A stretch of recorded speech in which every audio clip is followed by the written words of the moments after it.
Aslam dear students, welcome to pass MD CAT preparations. Dear students, आज आप लोगों के साथ जो यूनिट नंबर 2 है एमडी कैट 2025 फिजिक्स के न्यू सिलेबस के अकॉर्डिंग फोर्स एंड मोशन वाला चैप्टर आप लोगों को कंप्लीट इस वीडियो में करवाया जाएगा। इस वीडियो को आप लोगों ने एंड तक देखना है और अगर आप लोग हमारे इस यूट्यूब चैनल पे न्यू हैं तो इसको सब्सक्राइब कर लें, बेल नोटिफिकेशन ऑन कर लें, क्योंकि एमडी कैट 2025 का जो न्यू सिलेबस है ये सारा हम मिड ऑफ अगस्त तक कंप्लीट करेंगे। ना सिर्फ सिलेबस कंप्लीट करेंगे बल्कि आप लोगों को हमारे लेक्चर्स के अंदर मैक्सिमम पास्ट पेपर्स के जितने भी ईयर्स के क्वेश्चंस आए हैं वो भी सारे सॉल्व करवाए जाएंगे। उसके बाद प्रॉपर आप लोगों का टेस्ट सेशन भी कंडक्ट किया जाएगा। तो डियर स्टूडेंट्स, ये आने वाले दिनों में हमारी वीडियोस और ये चैनल आप लोगों के लिए बहुत ज़्यादा बेनिफिशियल होने वाला है।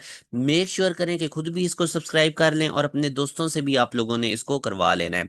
तो डियर स्टूडेंट्स, जो आप लोगों का पहला टॉपिक है फोर्स एंड मोशन में, वो डिस्टेंस और डिस्प्लेसमेंट के रिलेटेड है।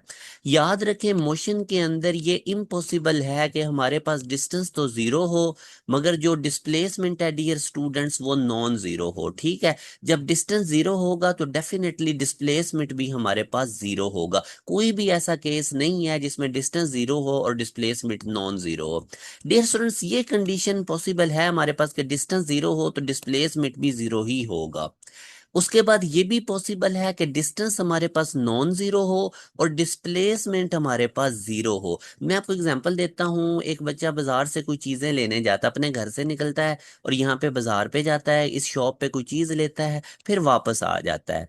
तो डियर स्टूडेंट्स, जो डिस्टेंस होता है ये पाथ लेंथ होता है। अब फॉर एग्जांपल इसने 3 मीटर जाने में कवर किया डिस्टेंस और 3 मीटर आने में वापस, तो टोटल हमारे पास 6 मीटर इसकी पाथ लेंथ है यानी डिस्टेंस है। मगर जो डिस्प्लेसमेंट है ये इनिशियल और फाइनल पोजीशन पर डिपेंड करता है। अब इसकी इनिशियल पोजीशन ये थी और जब ये वापस शॉप से आके फाइनल पोजीशन भी इसकी यही है। जब भी इनिशियल और फाइनल पोजीशन सेम होंगी तो डिस्प्लेसमेंट जीरो हो जाता है। जब भी बॉडी अपनी इनिशियल पोजीशन पे वापस आ जाए तो डिस्प्लेसमेंट जीरो होता है, क्योंकि displacement dear students final position और इनिशियल पोजीशन का डिफरेंस होता है। तो जब एक बॉडी की इनिशियल और फाइनल है ही सेम तो डिस्प्लेसमेंट क्या हो जाएगा, जीरो। ठीक हो गया डियर स्टूडेंट। तो अब आप देख सकते हैं कि डिस्टेंस नॉन जीरो है इस केस में मगर डिस्प्लेसमेंट जीरो है। इसी के साथ आप देख सकते हैं जब एक कंप्लीट वाइब्रेशन होती है उसमें भी बॉडी इनिशियल पोजीशन पे वापस आ जाती है, डिस्प्लेसमेंट जीरो होता है मगर डिस्टेंस नॉन जीरो होता है। क्लोज पाथ के अंदर भी यही हिसाब है, सर्कुलर पाथ में भी ऐसे ही होता है। स्ट्रेट लाइन में डियर स्टूडेंट जब कोई बॉडी मूव करती है तो उस केस में डिस्टेंस और डिस्प्लेसमेंट आपस में सेम होते हैं। तो मैंने अब आप लोगों को सारे केसेस बता दिए कि डिस्टेंस नॉन जीरो हो डिस्प्लेसमेंट जीरो हो सकता है, डिस्टेंस जीरो डिस्प्लेसमेंट जीरो होता है, मगर ये इम्पॉसिबल है कि डिस्टेंस जीरो और डिस्प्लेसमेंट नॉन जीरो हो। ठीक है, और कब डिस्टेंस और डिस्प्लेसमेंट आपस में इक्वल होते हैं डियर स्टूडेंट, जब बॉडी जो है वो स्ट्रेट पाथ में मूव करती है। तो ये बड़ी इंपॉर्टेंट चीजें हैं डियर स्टूडेंट्स, आप लोगों ने बड़ी कंसंट्रेशन के साथ इसको समझना है। अब मैं आप लोगों को डियर स्टूडेंट पास पेपर के क्वेश्चंस करवाता हूं डिस्टेंस और डिस्प्लेसमेंट में से, ताकि आप लोगों के कॉन्सेप्ट को और बूस्ट किया जा सके। अब आप देख सकते हैं कि वो कहता है कि एक बॉडी है वो मूव करती है पी पॉइंट से क्यू पॉइंट तक यानी 1/4 रोटेशन करती है। What is the ratio of the distance to displacement of the body. Dear students, आप लोग देख सकते हैं ये मैंने कंप्लीट सर्कल आप लोगों के सामने ड्रॉ किया हुआ है। ये पी से क्यू, क्यू से आर, और ये फिर पी, ये पूरा एक कंप्लीट सर्कल है। सर्कल के आप देख सकते हैं मैंने 4 हिस्से किए हुए हैं। ठीक है, आप देख सकते हैं। अब वो कहता है कि जो बॉडी है वो मूव करती है पी पॉइंट से क्यू पॉइंट तक, इधर तक डियर स्टूडेंट वो मूव करती है। तो जब वो 1/4 रोटेशन है, पूरे सर्कल के देखे ना 4 हिस्से हैं, तो ये चौथा हिस्सा उसने कवर किया है पी से क्यू तक। ठीक है, तो इसलिए मैं कह रहा हूँ इसको 1/4 रोटेशन पी से क्यू तक। अब डियर स्टूडेंट्स, हमने इसमें डिस्प्लेसमेंट निकालना है, पी से क्यू तक मूव करते हुए डिस्प्लेसमेंट कितना है और डिस्टेंस कितना है। डियर स्टूडेंट्स, अब आप देखें डिस्प्लेसमेंट हमारे पास क्या, डिस्टेंस अगर आप देखें ना तो पूरे सर्कल का जो डिस्टेंस, सर्कल की जो बाउंड्री होती है ना वो सरकमफेरेंस होता है और वो होता है 2πr। पूरे कंप्लीट सर्कल की जो बाउंड्री होती है ना डियर स्टूडेंट वो 2πr होता है। पूरे सर्कल में कितना डिस्टेंस कवर करता है, बॉडी पूरा सर्कल बनाती है तो 2πr। अब ये उसने पी से क्यू तक इसका चौथा हिस्सा कवर किया है, तो 2πr को आप लोग 4 पे डिवाइड कर दें, क्योंकि सर्कमफेरेंस का चौथा हिस्सा कवर हुआ है ना पी से क्यू तक जाते हुए। एक सर्कल के 4 हिस्से हैं तो चौथा हिस्सा कवर हुआ है पी से क्यू तक, तो सर्कमफेरेंस को 4 पे डिवाइड करें 2πr/4, तो πr/2 डियर स्टूडेंट्स हमारे पास इसने डिस्टेंस कवर किया है पी से क्यू पॉइंट तक आते हुए। अब डिस्प्लेसमेंट डियर स्टूडेंट्स हमें पता है शॉर्टेस्ट डिस्टेंस होता है इनिशियल और फाइनल पोजीशन में। तो पी से क्यू के दरमियान शॉर्टेस्ट डिस्टेंस मैंने डियर स्टूडेंट एक स्ट्रेट लाइन ड्रॉ कर दी, तो ये शॉर्टेस्ट डिस्टेंस मुझे चाहिए, ये डिस्प्लेसमेंट है। अब ये निकालने के लिए डियर स्टूडेंट्स आप देखें इस पी से सी तक ये मेरे पास रेडियस है इस सर्कल का, और इसी तरह ये सी से क्यू तक ये भी इसका रेडियस है। आप देख सकते हैं कि ये एक राइट ट्राइंगल बन गई है डियर स्टूडेंट, जिसमें मुझे ये बेस भी पता है आर रेडियस, और मुझे ये आर ये मेरे पास परपेंडिकुलर भी मुझे पता है आर, और ये वाला शॉर्टेस्ट डिस्टेंस पी से क्यू तक मुझे चाहिए। तो मैं पाइथागोरस थ्योरम अप्लाई करूंगा डियर स्टूडेंट। ये एक्स वाली साइड फॉर एग्जांपल मैं इस डिस्प्लेसमेंट को एक्स कह लेता हूं, तो ये कैसे निकलेगा, ये देख सकते हैं बेस का स्क्वायर प्लस परपेंडिकुलर का स्क्वायर इक्वल आ जाएगा हाइपोटेनियस का स्क्वायर, और हाइपोटेनियस डिस्प्लेसमेंट है, हाइपोटेनियस डिस्प्लेसमेंट का स्क्वायर खत्म करने के लिए ऊपर रूट आ जाएगा, R square plus R square 2r² आएगा, 2 रूट से 2 रूट के अंदर ही रहेगा और आर स्क्वायर रूट से बाहर आके आर हो जाएगा। तो ये डियर स्टूडेंट डिस्प्लेसमेंट है 2 रूट इंटू आर। यहां तक क्लियर हो गया। अब डियर स्टूडेंट मुझे उसने क्वेश्चन में मुझसे डिमांड की है इनकी रेशियो निकालो, तो वो तो प्रॉब्लम ही नहीं, जब मैंने डिस्टेंस भी निकाल लिया है मैंने डिस्प्लेसमेंट भी निकाल लिया है, तो इनकी रेशियो निकालना तो मेरे लिए प्रॉब्लम ही नहीं। तो डिस्टेंस को मैं डिस्प्लेसमेंट पे डिवाइड करूंगा। डियर स्टूडेंट डिस्टेंस मेरे पास था पाई आर बाई 2 और डिस्प्लेसमेंट था 2 रूट इंटू आर। तो अब यहाँ पे सिंपल आप लोगों ने डिवीजन को मल्टीप्लीकेशन में कन्वर्ट कर देना है। ठीक हो गया, तो ये 2 रूट आर हो जाएगा 1/2 रूट इंटू आर। ये डियर स्टूडेंट्स आर आर से कट जाएगा, तो ये पाई ओवर 2 इंटू 2 रूट ये बनेगा, और ये आप देख सकते हैं मेरे पास बीटा ऑप्शन में मौजूद है। तो ये इंतहाई इंपॉर्टेंट कॉन्सेप्ट है जो मैंने आप लोगों को दिया, मैं इसी की आप लोगों को भी और भी प्रैक्टिस करवाता हूँ। अब डियर स्टूडेंट जो हमारी बॉडी थी ना उसी सर्कल में, अब वो पी से जो मैंने आपको प्रीवियस बताया था, अब वो पी पॉइंट से मूव करके इधर क्यू पॉइंट तक आती है, मतलब सेमी सर्कल कवर करती है। तो अब वो सेमी सर्कल कवर करने में कितना डिस्टेंस कवर करेगी, कितना डिस्प्लेसमेंट कवर करेगी, और उसकी हम रेशियो निकालेंगे। डियर स्टूडेंट्स पूरी बाउंड्री जो होती है सर्कल की, जो पूरी बाउंड्री होती है, इसका हमारे पास सर्कमफेरेंस कितना होता है 2 पाई आर। अब उसने सेमी सर्कल कवर किया है, तो 2 पाई आर को 2 पे डिवाइड कर दें, तो डिस्टेंस हमारे पास कितना हो गया पाई आर। डियर स्टूडेंट डिस्प्लेसमेंट होता है इनिशियल पोजीशन से फाइनल पोजीशन तक का शॉर्टेस्ट डिस्टेंस, वो एक स्ट्रेट लाइन आएगी। देखो ना बॉडी की इनिशियल पोजीशन पी थी, वो मूव करके इधर आई, फाइनल पोजीशन उसकी क्यू होगी, तो ये तो उसकी पाथ लेंथ है, ये तो डिस्टेंस है जो मैंने निकाल लिया। डिस्प्लेसमेंट शॉर्टेस्ट डिस्टेंस होता है पी और क्यू के दरमियान, तो ये वाली लाइन अब मैंने निकालनी है। तो अब आप खुद ही देखें ये रेडियस का डबल है, इधर से इधर तक आर था, ये बेसिकली डायमीटर की इक्वल है ये लाइन, ठीक है, तो ये भी आर है, तो डायमीटर 2 टाइम्स आर होता है, तो डिस्प्लेसमेंट भी आ गया। अब मैंने डिस्टेंस ओवर डिस्प्लेसमेंट निकालना है, डिस्टेंस मेरे पास कितना आया था पाई आर, डिस्प्लेसमेंट कितना है 2 आर, आर आर से कट गया, तो पाई बाई 2, पाई को डियर सर मैं 22/7 भी लिख सकता हूँ, तो ये 2 22 से कट के 11/7 इसका आंसर आएगा, जो कि हमारे पास इधर ए ऑप्शन में मौजूद है। अच्छा जी, अभी इसी क्वेश्चन को थोड़ा और लेकर चलते हैं। अब वो जो बॉडी इधर पी पॉइंट से मूव करके पहले क्यू पे गई थी, फिर पी से मूव करके आर पे गई, तो हमने उसकी डिस्टेंस और डिस्प्लेसमेंट की रेशियो निकाली। अब लेट्स सपोज वो बॉडी जो है वो पी पॉइंट से स्टार्ट होती है मेरा बेटा, और इधर मूव करते करते करते करते वो इधर एस पॉइंट पे आ जाती है, किधर आ जाती है एस पॉइंट पे, इतना यानी 3/4 एक सर्कल के 3 हिस्से कवर करती है। सर्कल के टोटल 4 हिस्से आपको नजर आ रहे हैं ना, तो 3 हिस्से, एक हिस्सा, दो और तीन, ये एक हिस्सा, दूसरा हिस्सा और तीसरा, 3 हिस्से, 3/4 रोटेशन उसने कवर की, 3/4। तो अब हमने डिस्टेंस और डिस्प्लेसमेंट की रेशियो निकालनी है। तो मेरे बेटा आप खुद ही देख लो, पूरा सर्कमफेरेंस पूरे सर्कल की बाउंड्री अगर वो कवर करती तो 2 पाई आर होना था, मगर उसने सर्कल के कितने हिस्से कवर किए हैं 3/4, तो 3/4 को 2 पाई आर से मल्टीप्लाई करें तो 3 पाई आर बाई 2, ये उसने डिस्टेंस कवर किया है। मेरे बेटे डिस्प्लेसमेंट वो कैसे कवर करेगी, displacement is the shortest distance between initial and final position, तो ये हमारे पास जो है ये शॉर्टेस्ट डिस्टेंस है ये वाला, ठीक है, ये अब हमने निकालना है। इसमें अब अगर आप देखें ना, तो ये हमारे पास इसकी बेस है जो आर है, ये इसका परपेंडिकुलर है, ये भी आर है, और ये हमें चाहिए डिस्प्लेसमेंट क्या होता है इनिशियल और फाइनल पोजीशन का शॉर्टेस्ट डिस्टेंस। इनिशियल पी से शुरू हुआ था, घूम के एस पे आया है, तो इनिशियल और फाइनल पोजीशन का ये डिस्टेंस है, ये मुझे चाहिए। तो पाइथागोरस थ्योरम अप्लाई करें, ये हाइपोटेनियस है, हाइपोटेनियस का स्क्वायर इक्वल टू बेस का स्क्वायर प्लस परपेंडिकुलर का स्क्वायर, बेस आर है परपेंडिकुलर भी आर है, हाइपोटेनियस का स्क्वायर खत्म करने के लिए रूट लेंगे, तो 2 रूट इंटू आर मेरे पास डियर स्टूडेंट, ये अगेन वही हमारे पास आंसर है। जब वो पी से क्यू तक गई थी ना, तो जो डिस्प्लेसमेंट निकाला था वही पी से एस तक भी आएगा, तो डिस्प्लेसमेंट वही होगा 2 रूट इंटू आर। अब आगे डिस्टेंस और डिस्प्लेसमेंट की रेशियो ले लें, डिस्टेंस था 3 पाई आर बाई 2, रेशियो का मतलब होता है डिवीजन, डिस्प्लेसमेंट था 2 रूट इंटू आर। तो अब आप डिवीजन को मल्टीप्लीकेशन में कन्वर्ट करके 2 रूट इंटू आर जो है ये 1/2 रूट इंटू आर हो जाएगा, आर आर से कट जाएगा, तो हमारे पास ये डियर स्टूडेंट्स आंसर आएगा, जो कि आप लोगों को किस ऑप्शन में मौजूद है, बीटा ऑप्शन में मौजूद है। ठीक हो गया। तो यहाँ पे मैंने ये की फैक्ट लिख भी दिया, 1/4 रोटेशन सर्कल की कवर हो या 3/4 तो उसमें इक्वल डिस्प्लेसमेंट कवर होता है, जैसा कि अभी मैंने आपको बताया अभी। तो अब मेरा बेटा आखिरी केस, वो बॉडी पी पॉइंट से स्टार्ट हुई, पूरा सर्कल कवर करके पी पॉइंट पे वो वापस आ गई, अपनी इनिशियल पोजीशन पे वापस आ गई। तो डिस्प्लेसमेंट तो हमें पता चल गया कि सीधा सीधा जीरो हो जाएगा, क्योंकि जब कोई बॉडी अपनी इनिशियल पोजीशन पे वापस आ जाए, इनिशियल और फाइनल पोजीशन सेम हो, तो डिस्प्लेसमेंट जीरो होता है। Displacement is the difference between final position and initial position.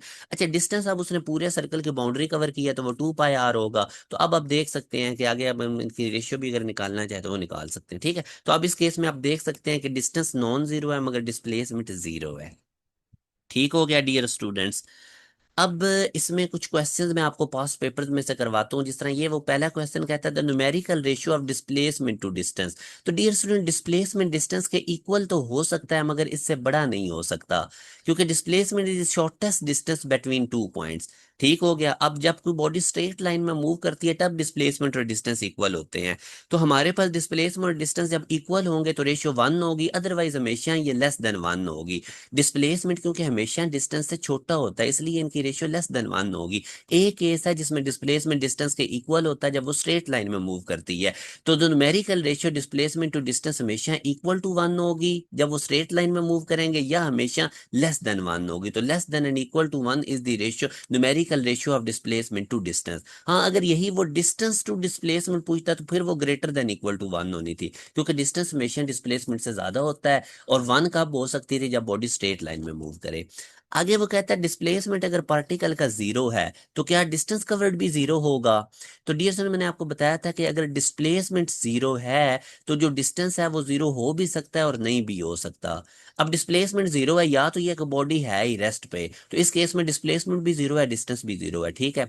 हाँ, अगर कोई बॉडी वापस आके इनिशियल पोजीशन पे वापस आ जाती है तो उस केस में डिस्प्लेसमेंट तो जीरो है मगर डिस्टेंस नॉन जीरो है। तो इसलिए अगर डिस्प्लेसमेंट जीरो है तो जो डिस्टेंस है वो जीरो हो भी सकता है और नहीं भी हो सकता।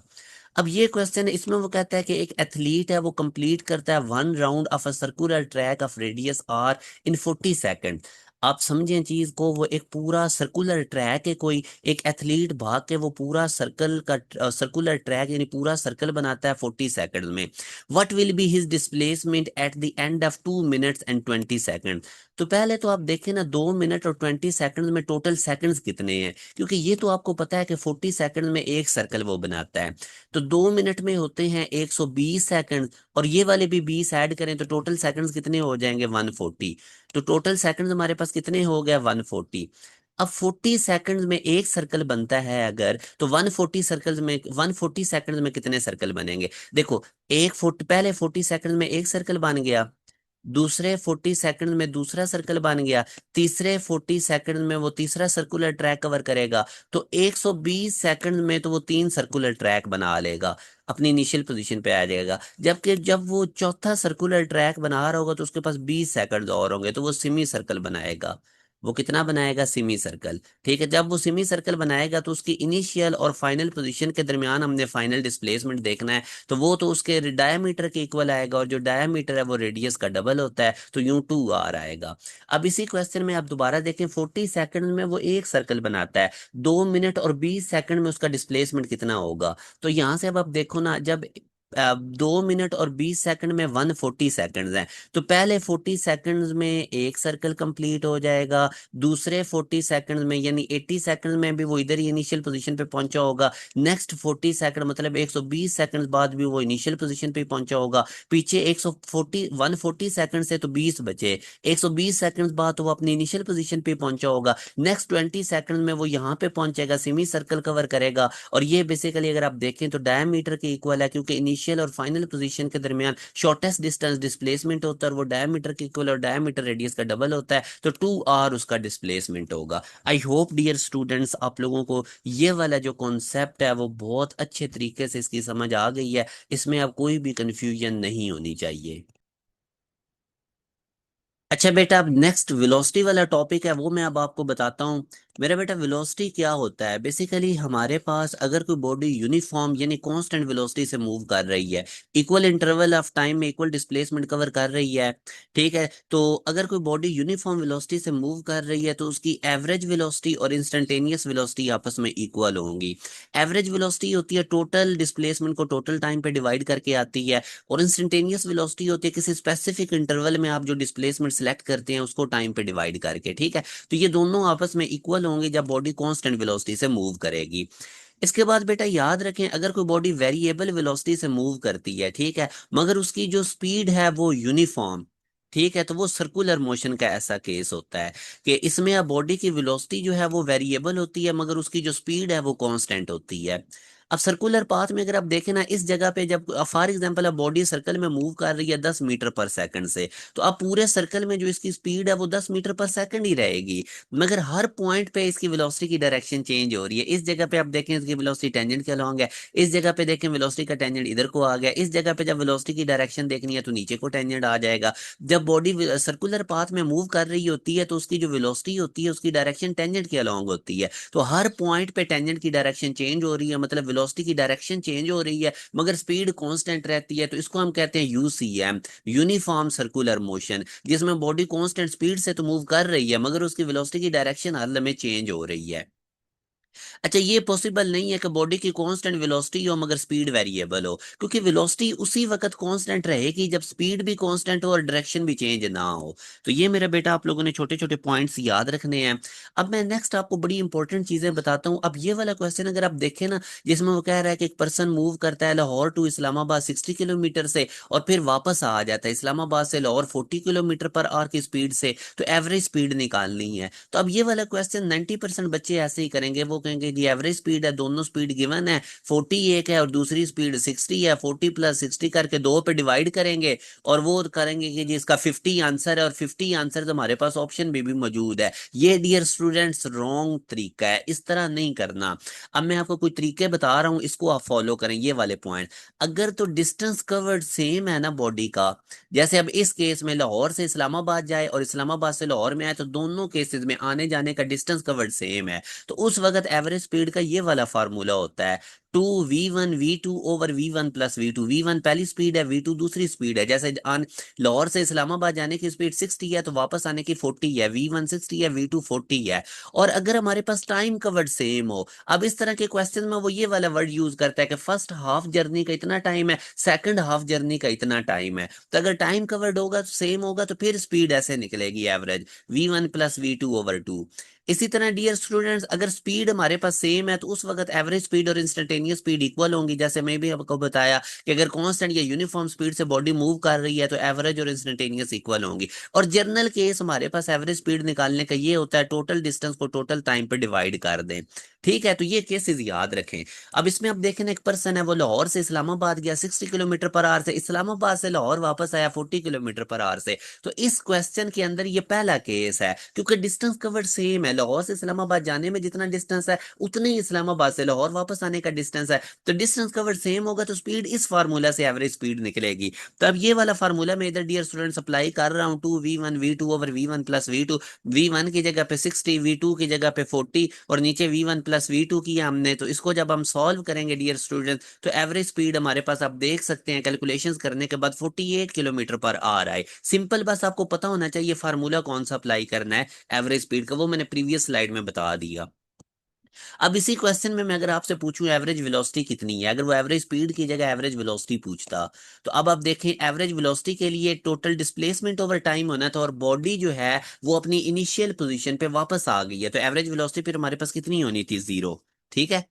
अच्छा, उसके बाद अब ये वाला क्वेश्चन देखें, इसमें वो कहता है कार ट्रैवल करती है लाहौर से Sargodha 40 kilometre per hour in first half time.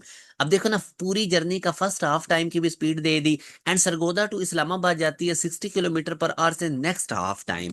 अब मतलब टाइम वो सेम बता रहा है, first half time second half time. तो जब टाइम कवर्ड सेम हो तो मैंने आपको बताया था कि एवरेज स्पीड का ये फार्मूला है प्रीवियस स्लाइड्स में, v1 plus v2 over 2। v1 हमारे पास 40 है, v2 हमारे पास 60 है, सॉल्व करेंगे तो एवरेज स्पीड हमारे पास 50 मीटर पर सेकंड आएगी। तो आई होप अब आप लोगों को ये एवरेज स्पीड वाले क्वेश्चन क्लियर हो गए हैं। अब आप लोगों को मैं जर्नल एक केस बताता हूं जिसमें अब देखें वो 30 मीटर कवर करती है एक बॉडी 7 सेकंड्स में, 20 मीटर कवर करती है नेक्स्ट 3 सेकंड में, तो एवरेज स्पीड कितनी होगी? अब ये जर्नल केस है, जर्नल केस में एवरेज स्पीड निकालते हैं total distance over total time. Total distance हमारे पास कितना है 30 + 20 50, और टोटल टाइम कितना है 10, तो 50 को 10 पर डिवाइड करेंगे तो 5 मीटर पर सेकंड। तो अगर जर्नल केस होगा तो average speed total distance over total time. अब आपने देखना है कि हमारे पास डिस्टेंस कवर्ड सेम है या टाइम कवर्ड सेम है, तो उस हिसाब से एवरेज स्पीड का डियर स्टूडेंट्स आप लोगों ने फार्मूला को अप्लाई करना है। अब ये बड़ा इंपॉर्टेंट क्वेश्चन है, इसको अब आप लोगों ने बड़ा केयरफुली डियर स्टूडेंट्स देखना है।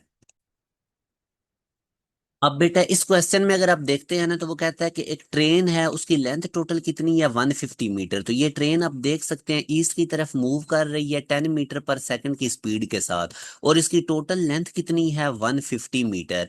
अब वो हमें कहता है कि अब हमारे पास एक बर्ड है, a bird above the train from one corner of train also moving towards east। तो एक कॉर्नर से यहाँ पे हमारे पास बर्ड है, तो वो भी ईस्ट की तरफ जा रहा है 15 मीटर पर सेकंड की स्पीड से, ठीक है।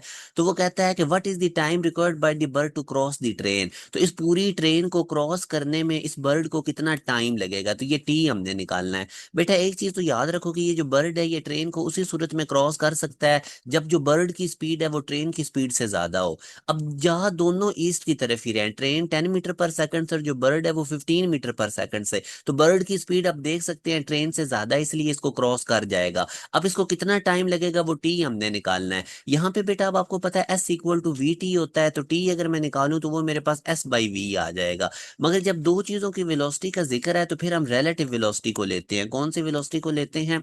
रिलेटिव वेलोसिटी को। अब रिलेटिव वेलोसिटी का क्या कॉन्सेप्ट होता है, ये रिलेटिव वेलोसिटी का फार्मूला आप लोगों ने याद रखना है। ये पहली ऑब्जेक्ट की स्पीड जो कि v1 का स्केयर है, दूसरी ऑब्जेक्ट की स्पीड जो कि v2 का स्केयर है, -2 v1 v2 into cos theta, ये हमारे पास रिलेशन है।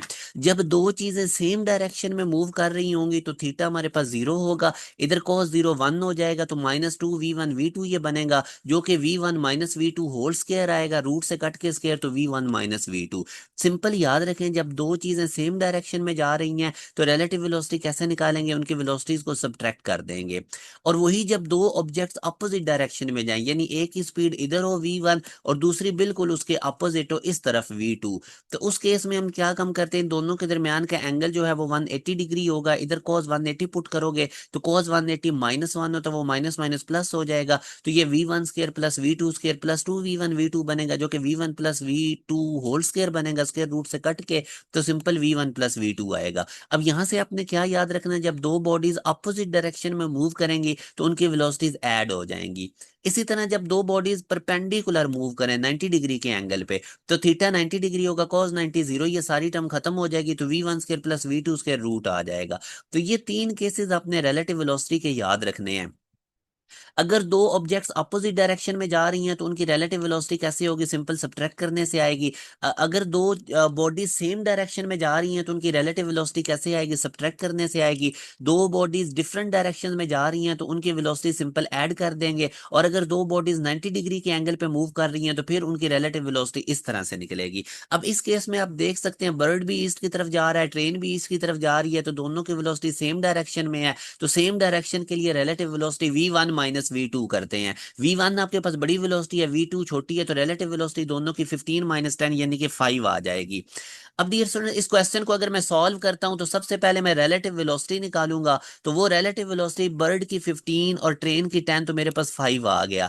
अब टाइम निकालने के लिए s equal to v into T होगा, v यहाँ पे रिलेटिव है दोनों की जो कि सेम डायरेक्शन में जा रहे थे, 5 आई थी, तो s बाई v करेंगे तो वो t की इक्वल होगा, रिलेटिव वेलोसिटी 5, और डिस्टेंस जो वो पूरा बर्ड कवर करेगा वो ट्रेन की लेंथ के इक्वल है, जब उसने ट्रेन को क्रॉस करना है वो 150 है, तो 150 ओवर 5 करेंगे तो 30 सेकंड्स आ जाएगा। तो ये डियर स्टूडेंट इसका लॉजिक था। आई होप आप लोगों ने इसको पिक कर लिया है, और ये मैंने आपको बता दिया था कि अगर बर्ड की स्पीड ट्रेन से कम होगी तो फिर वो ट्रेन को क्रॉस नहीं कर सकेगा।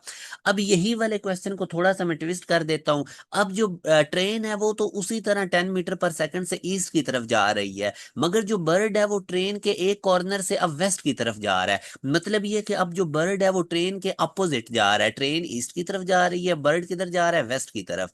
तो अब चूंकि इन दोनों की वेलोसिटीज की डायरेक्शन डिफरेंट है, तो रिलेटिव वेलोसिटी वेलोसिटी कैसे आएगी, दोनों की वेलोसिटीज को ऐड कर देना है। तो 15 बर्ड की और 10 ट्रेन की ऐड करूंगा तो 25 आएगा। उसी तरह टाइम निकालना है, इसको कितना टाइम लगेगा ट्रेन को क्रॉस करने में, तो S equal to V T, T आ जाएगा एस बाई वी। तो एस कितना है 150, वी कितना है 25, तो इनको आंसर निकल जाएगा 6 सेकंड उसको लगेंगे। आई होप डियर स्टूडेंट्स अब ये रिलेटिव वेलोसिटी और इस तरह के जो कॉन्सेप्ट्स हैं उनमें आपको प्रॉब्लम नहीं बनेगा। डियर स्टूडेंट ये बहुत ज्यादा इंपॉर्टेंट लेक्चर है। फोर्स एंड मोशन आप लोगों को मैं कंप्लीट इस एक वीडियो में अलोंग पास पेपर्स एमसीक्यूज कवर करवाऊंगा। अब नेक्स्ट टॉपिक हमारा स्टार्ट होता है एक्सेलरेशन वाला। एक्सेलरेशन में बेटा बेसिकली ये हमारे पास rate of change of velocity होता है कि वेलोसिटी में कितना चेंज आ रहा है विद रिस्पेक्ट टू टाइम, तो उससे हमारे पास एक्सेलरेशन प्रोड्यूस होता है। ठीक है। अब इसमें बेटा जैसे अगर कोई स्पीड बढ़ रही है कम हो रही है तो वो बेसिकली एक्सेलरेशन के साथ रिलेट हो रही होती है, और इसका फार्मूला हमारे पास कैसे होता है, फाइनल वेलोसिटी में से इनिशियल को माइनस कर दें तो वो जितना टाइम लग रहा है वेलोसिटी चेंज होने में, ये हमारे पास एक्सेलरेशन है। न्यूटन के सेकंड लॉ के तहत अगर आप एक्सेलरेशन निकालना चाहते तो ये फोर्स अपॉन मैस होगा। दोनों रिलेशन याद रखें बेटा, ये एक वेक्टर क्वांटिटी है और इसकी डायरेक्शन उधर ही होती है जिधर चेंज इन वेलोसिटी की है, क्योंकि basically change in velocity he acceleration पैदा करती है और वेलोसिटी को चेंज करती है फोर्स। तो एक्सेलरेशन की डायरेक्शन चेंज इन वेलोसिटी के अलोंग या फोर्स के अलोंग होती है। ठीक है। सेकंड लॉ ऑफ मोशन भी यही हमें कहता है। उसके बाद डियर स्टूडेंट एक्सेलरेशन का यूनिट हमें पता है मीटर पर सेकंड स्क्वायर होता है। ये इस फार्मूला के अकॉर्डिंग अगर देखेंगे तो न्यूटन पर केजी भी होगा। Rate of change of acceleration को बेटा जर्क कहते हैं, ये भी एक इन्फॉर्मेशन है, मीटर पर सेकंड क्यूब इसका यूनिट होता है, इसको भी आप लोगों ने नोट रखना है। अब जैसे ये वाला क्वेश्चन आप देखें ना, वो कहता है कि एक बॉल है वो मूव कर रही है ईस्ट की तरफ, उसकी इनिशियल वेलोसिटी भी बता दी, 2 सेकंड बाद कहता है कि उसकी वेलोसिटी 10 हो जाती है, एक्सेलरेशन बताओ। तो एक्सेलरेशन का फार्मूला क्या है हमारे पास, final velocity minus initial upon time. Final 10 है, इनिशियल 5 है, टाइम पे डिवाइड कर दे तो ये हमारे पास कितनी आ जाएगी 2.5 मीटर पर सेकंड स्क्वायर। और आगे वो बता रहा था ईस्ट की तरफ जा रहा है तो वेलोसिटी भी हमारे पास यही होगी। अच्छा, अब नेक्स्ट क्वेश्चन में डियर स्टूडेंट ये शॉर्ट ट्रिक याद रखें, change in velocity basically acceleration क्या होता है, चेंज इन वेलोसिटी। तो चेंज इन वेलोसिटी का ये जो आप लोगों को येलो डब्बा नजर आ रहा है ना, इसको आप याद रखें, इनिशियल वेलोसिटी का स्क्वायर प्लस फाइनल वेलोसिटी का square minus 2 into initial velocity into final velocity और उनके दरमियान एंगल। जब भी आपको इनिशियल फाइनल वेलोसिटी दे के एंगल थीटा भी दे देता है तो आप लोगों ने चेंज इन वेलोसिटी इस तरह से निकालनी है। ये बिल्कुल इसी फार्मूला के रिलेट की तरह का ही तकरीबन बनता है, मगर चूंकि चेंज इन वेलोसिटी के लिए आप लोगों ने ये रिलेशन याद रखना है जब कभी भी आपको वो एंगल दे देता है। ठीक है। अच्छा, अब uniform circular motion dear students मैंने आपको बताया था कि इसमें बॉडी कांस्टेंट स्पीड से मूव करती है और हर पॉइंट पे जो वेलोसिटी है उसकी डायरेक्शन चेंज हो रही होती है। ठीक है। डायरेक्शन वेलोसिटी की चेंज हो रही होती है, स्पीड कांस्टेंट होती है और वेलोसिटी की डायरेक्शन चेंज होने की वजह से जो एक्सेलरेशन पैदा होता है that is called centripetal acceleration. तो यूनिफॉर्म सर्कुलर मोशन को आपने याद रखना है और वेलोसिटी की डायरेक्शन चेंज होने की वजह से सिर्फ जो एक्सेलरेशन पैदा होता है उसको हम सेंट्रीपिटल एक्सेलरेशन कहते हैं, और उसकी डायरेक्शन आपको पता है टूवर्ड द सेंटर होती है। जैसे ये देख सकते हैं टूवर्ड इस जगह पे बॉडी है तो centripetal acceleration towards the centre होगा। अब डियर स्टूडेंट ये कुछ डिफरेंट केसेस एक्सेलरेशन के, इनको आपने नोट रखना है। अगर बॉडी रेस्ट पे है, ठीक है, तो उसकी वेलोसिटी भी जीरो होगी, एक्सेलरेशन भी जीरो होगा, कोई इसमें वो बात नहीं। अच्छा, अगर बॉडी को वर्टिकली अपवर्ड हमने फेंक दिया, ठीक है, तो acceleration due to gravity G होगा और मैक्सिमम हाइट पे जाके जो बॉडी की वेलोसिटी है वो क्या हो जाएगी, जीरो। ठीक है। जब बॉडी मैक्सिमम हाइट पे पहुंचेगी तो वेलोसिटी जीरो और एक्सेलरेशन नॉन जीरो। ठीक हो गया। इसी तरह जब हम सडन ब्रेक अप्लाई करते हैं कार को स्टॉप करने के लिए तो उस वक्त भी रुक जाती है, वेलोसिटी जीरो, मगर फ्रिक्शन की वजह से एक्सेलरेशन होता है। अच्छा, इसी तरह अगर कोई बॉडी जो है वो मूव करे यूनिफॉर्म वेलोसिटी के साथ, जिस तरह पैरा ट्रूपर एरोप्लेन से नीचे आ रहा होता है, तो उस केस में अब वेलोसिटी क्या होती है, कांस्टेंट। जब वेलोसिटी कांस्टेंट होती है तो एक्सेलरेशन क्या हो जाता है, जीरो। तो velocity non zero, acceleration zero है, ये केसेस भी पॉसिबल है। यूनिफॉर्म सर्कुलर मोशन में जिस तरह मैं आपको बता रहा था कि जब बॉडी सर्कुलर पाथ में मूव करती है तो उस वक्त वेलोसिटी और एक्सेलरेशन आपस में परपेंडिकुलर होते हैं। अगर मैं यहाँ पे सर्कल बनाता हूँ फॉर एग्जांपल, इस पॉइंट पे मैं बात करूँ तो वेलोसिटी टेंजेंट के अलोंग होगी और एक्सेलरेशन टुवर्ड द सेंटर होगा, तो इनके दरमियान एंगल कितना बनेगा, 90 डिग्री। तो सर्कुलर मोशन में एक्सेलरेशन और वेलोसिटी आपस में परपेंडिकुलर होते हैं। इसके बाद डियर स्टूडेंट्स अगर आप देखें ना, जब एक सिंपल पेंडुलम मूव कर रहा होता है, ठीक है, तो अब एस एच एम करती बॉडी का एक्सेलरेशन आपको पता है हमेशा मीन पोजीशन की तरफ होता है। अब अगर एक बॉडी एक्सट्रीम पोजीशन से मीन की तरफ जाती है तो अब वेलोसिटी की डायरेक्शन आप देख सकते हैं किधर है, मीन पोजीशन की तरफ, और एक्सेलरेशन भी हमारे पास किधर है, मीन पोजीशन की तरफ। तो ये हमारे पास क्या हो जाएगी, इस केस में हमारे पास जो वेलोसिटी है वो इंक्रीज हो रही होगी। ठीक है। और ये आपस में क्या हो जाएंगे, पैरेलल। अच्छा, इसके बाद अब देखें, यही अगर हमारे पास जो ये बॉल है, ये अगर हमारे पास मेटेलिक बॉब इधर को जाए, मीन से एक्सट्रीम की तरफ जाए, अब एक्सेलरेशन की डायरेक्शन किधर होगी? मीन पोजीशन की तरफ, ये एक्सेलरेशन होगा। मगर वेलोसिटी किधर जा रही है? मीन से एक्सट्रीम की तरफ। तो अब ये दोनों आपस में क्या होंगे? Anti parallel. ठीक है, तो इस केस में वेलोसिटी क्या होती है? डिक्रीज होती है। तो ये बहरहाल सारे केसेस आपको पता होना चाहिए। उसके बाद मेरा बेटा, वाइब्रेटरी मोशन में मैंने आपको बताया था कि मीन पोजीशन पे वेलोसिटी मैक्सिमम होती है, मीन पोजीशन से स्पीड के साथ बॉडी गुजरती है, और एक्सेलरेशन मीन पोजीशन पे जीरो होता है। अगर हम वाइब्रेटरी मोशन में एक्सट्रीम पोजीशन पे बात करें तो वहां पे बॉडी थोड़ी देर के लिए जाके रुक जाती है, वेलोसिटी जीरो, और एक्सेलरेशन हमारे पास क्या होता है? मैक्सिमम। फिर याद रखें डियर स्टूडेंट, जो इनर्शियल फ्रेम ऑफ रेफरेंस होता है, यहाँ पे जीरो एक्सेलरेशन होता है। इनर्शियल फ्रेम ऑफ रेफरेंस जो होता है ये हमारे पास नॉन एक्सेलरेटेड होता है, इसमें एक्सेलरेशन नहीं होता, न्यूटन के लॉज वगैरह इधर होल्ड करते हैं। और non inertial frame of reference ऐसा रेफरेंस होता है जो कि हमारे पास नॉन जीरो एक्सेलरेशन, यानी इसमें एक्सेलरेशन होता है, इसमें वो वेरिएबल वेलोसिटी से मूव कर रहा होता है। जबकि ये जो इनर्शियल फ्रेम ऑफ रेफरेंस है ये कांस्टेंट वेलोसिटी से मूव कर रहा होता है। तो अर्थ को dear students inertial frame of reference consider किया जाता है। वैसे अगर अर्थ जो होती है ये ओरिजिनल में non inertial frame of reference, इसमें एक्सेलरेशन होता है, मगर चूंकि अगर ये एमसीक्यूज आ जाए तो आपने यही कहना है कि जो अर्थ है ये इनर्शियल फ्रेम ऑफ रेफरेंस है, इसमें एक्सेलरेशन जीरो है, ये कांस्टेंट वेलोसिटी से मूव कर रही होती है। अब इस टाइप का भी डियर स्टूडेंट इसमें आप लोगों से क्वेश्चन पूछ सकते हैं जिसमें वेलोसिटी और टाइम के दरमियान एक ग्राफ बना के, ये ग्राफ आपको नजर आ रहा है, ठीक है, डॉट देखना ऊपर पीक है, तो इसमें वो आपसे पूछता है कि वेलोसिटी टाइम ग्राफ हमने आपको बॉडी का दिया है, अपने मैक्सिमम एक्सेलरेशन बताना है। तो मैक्सिमम एक्सेलरेशन में आपने अपवर्ड बताना है कि अपवर्ड कहां से जंप आया है। मैक्सिमम एक्सेलरेशन मेरा बेटा, वेलोसिटी इंक्रीज हो रही हो तो तभी मैक्सिमम एक्सेलरेशन होगा ना। तो अब देखें यहाँ पे वेलोसिटी कितनी है बॉडी की, इस पॉइंट पे 20 मीटर पर सेकंड वेलोसिटी है, वाई एक्सिस पे वेलोसिटी, और नीचे इसका टाइम कितना है? 30 सेकंड। फिर अब देखें नेक्स्ट 30 सेकंड से 40 सेकंड तक, नेक्स्ट 10 सेकंड में अगर आप देखते हैं तो वेलोसिटी एकदम से जंप कर गई है। मतलब ये है कि वेलोसिटी 20 से किधर पहुंच गई है? 60 मीटर पर सेकंड पे। ठीक है, तो वेलोसिटी में एकदम से जंप आया है। ठीक है, तो ये 30 सेकंड से 40 सेकंड जैसे हुए, वेलोसिटी 20 से 60 तक गई है, एकदम से जंप आया, वेलोसिटी एकदम से इंक्रीज हुई है। तो यहाँ पे इस पॉइंट के ऊपर मैक्सिमम एक्सेलरेशन है। अब वो मैक्सिमम एक्सेलरेशन हम कैसे निकालते हैं? यहाँ पे फाइनल वेलोसिटी है जो कि कितनी है? अब देख सकते हैं 60 मीटर पर सेकंड, और यहाँ पे इनिशियल वेलोसिटी है वो कितनी है हमारे पास? 20 मीटर पर सेकंड। तो वेलोसिटी होती है फाइनल वेलोसिटी माइनस इनिशियल, और नीचे उसको टाइम कितना लग रहा है। फाइनल वेलोसिटी कितनी है? ये उस फाइनल वेलोसिटी 60 है, इनिशियल वेलोसिटी 20 है, 60 माइनस 20, नीचे टाइम कितना लग रहा है? 10।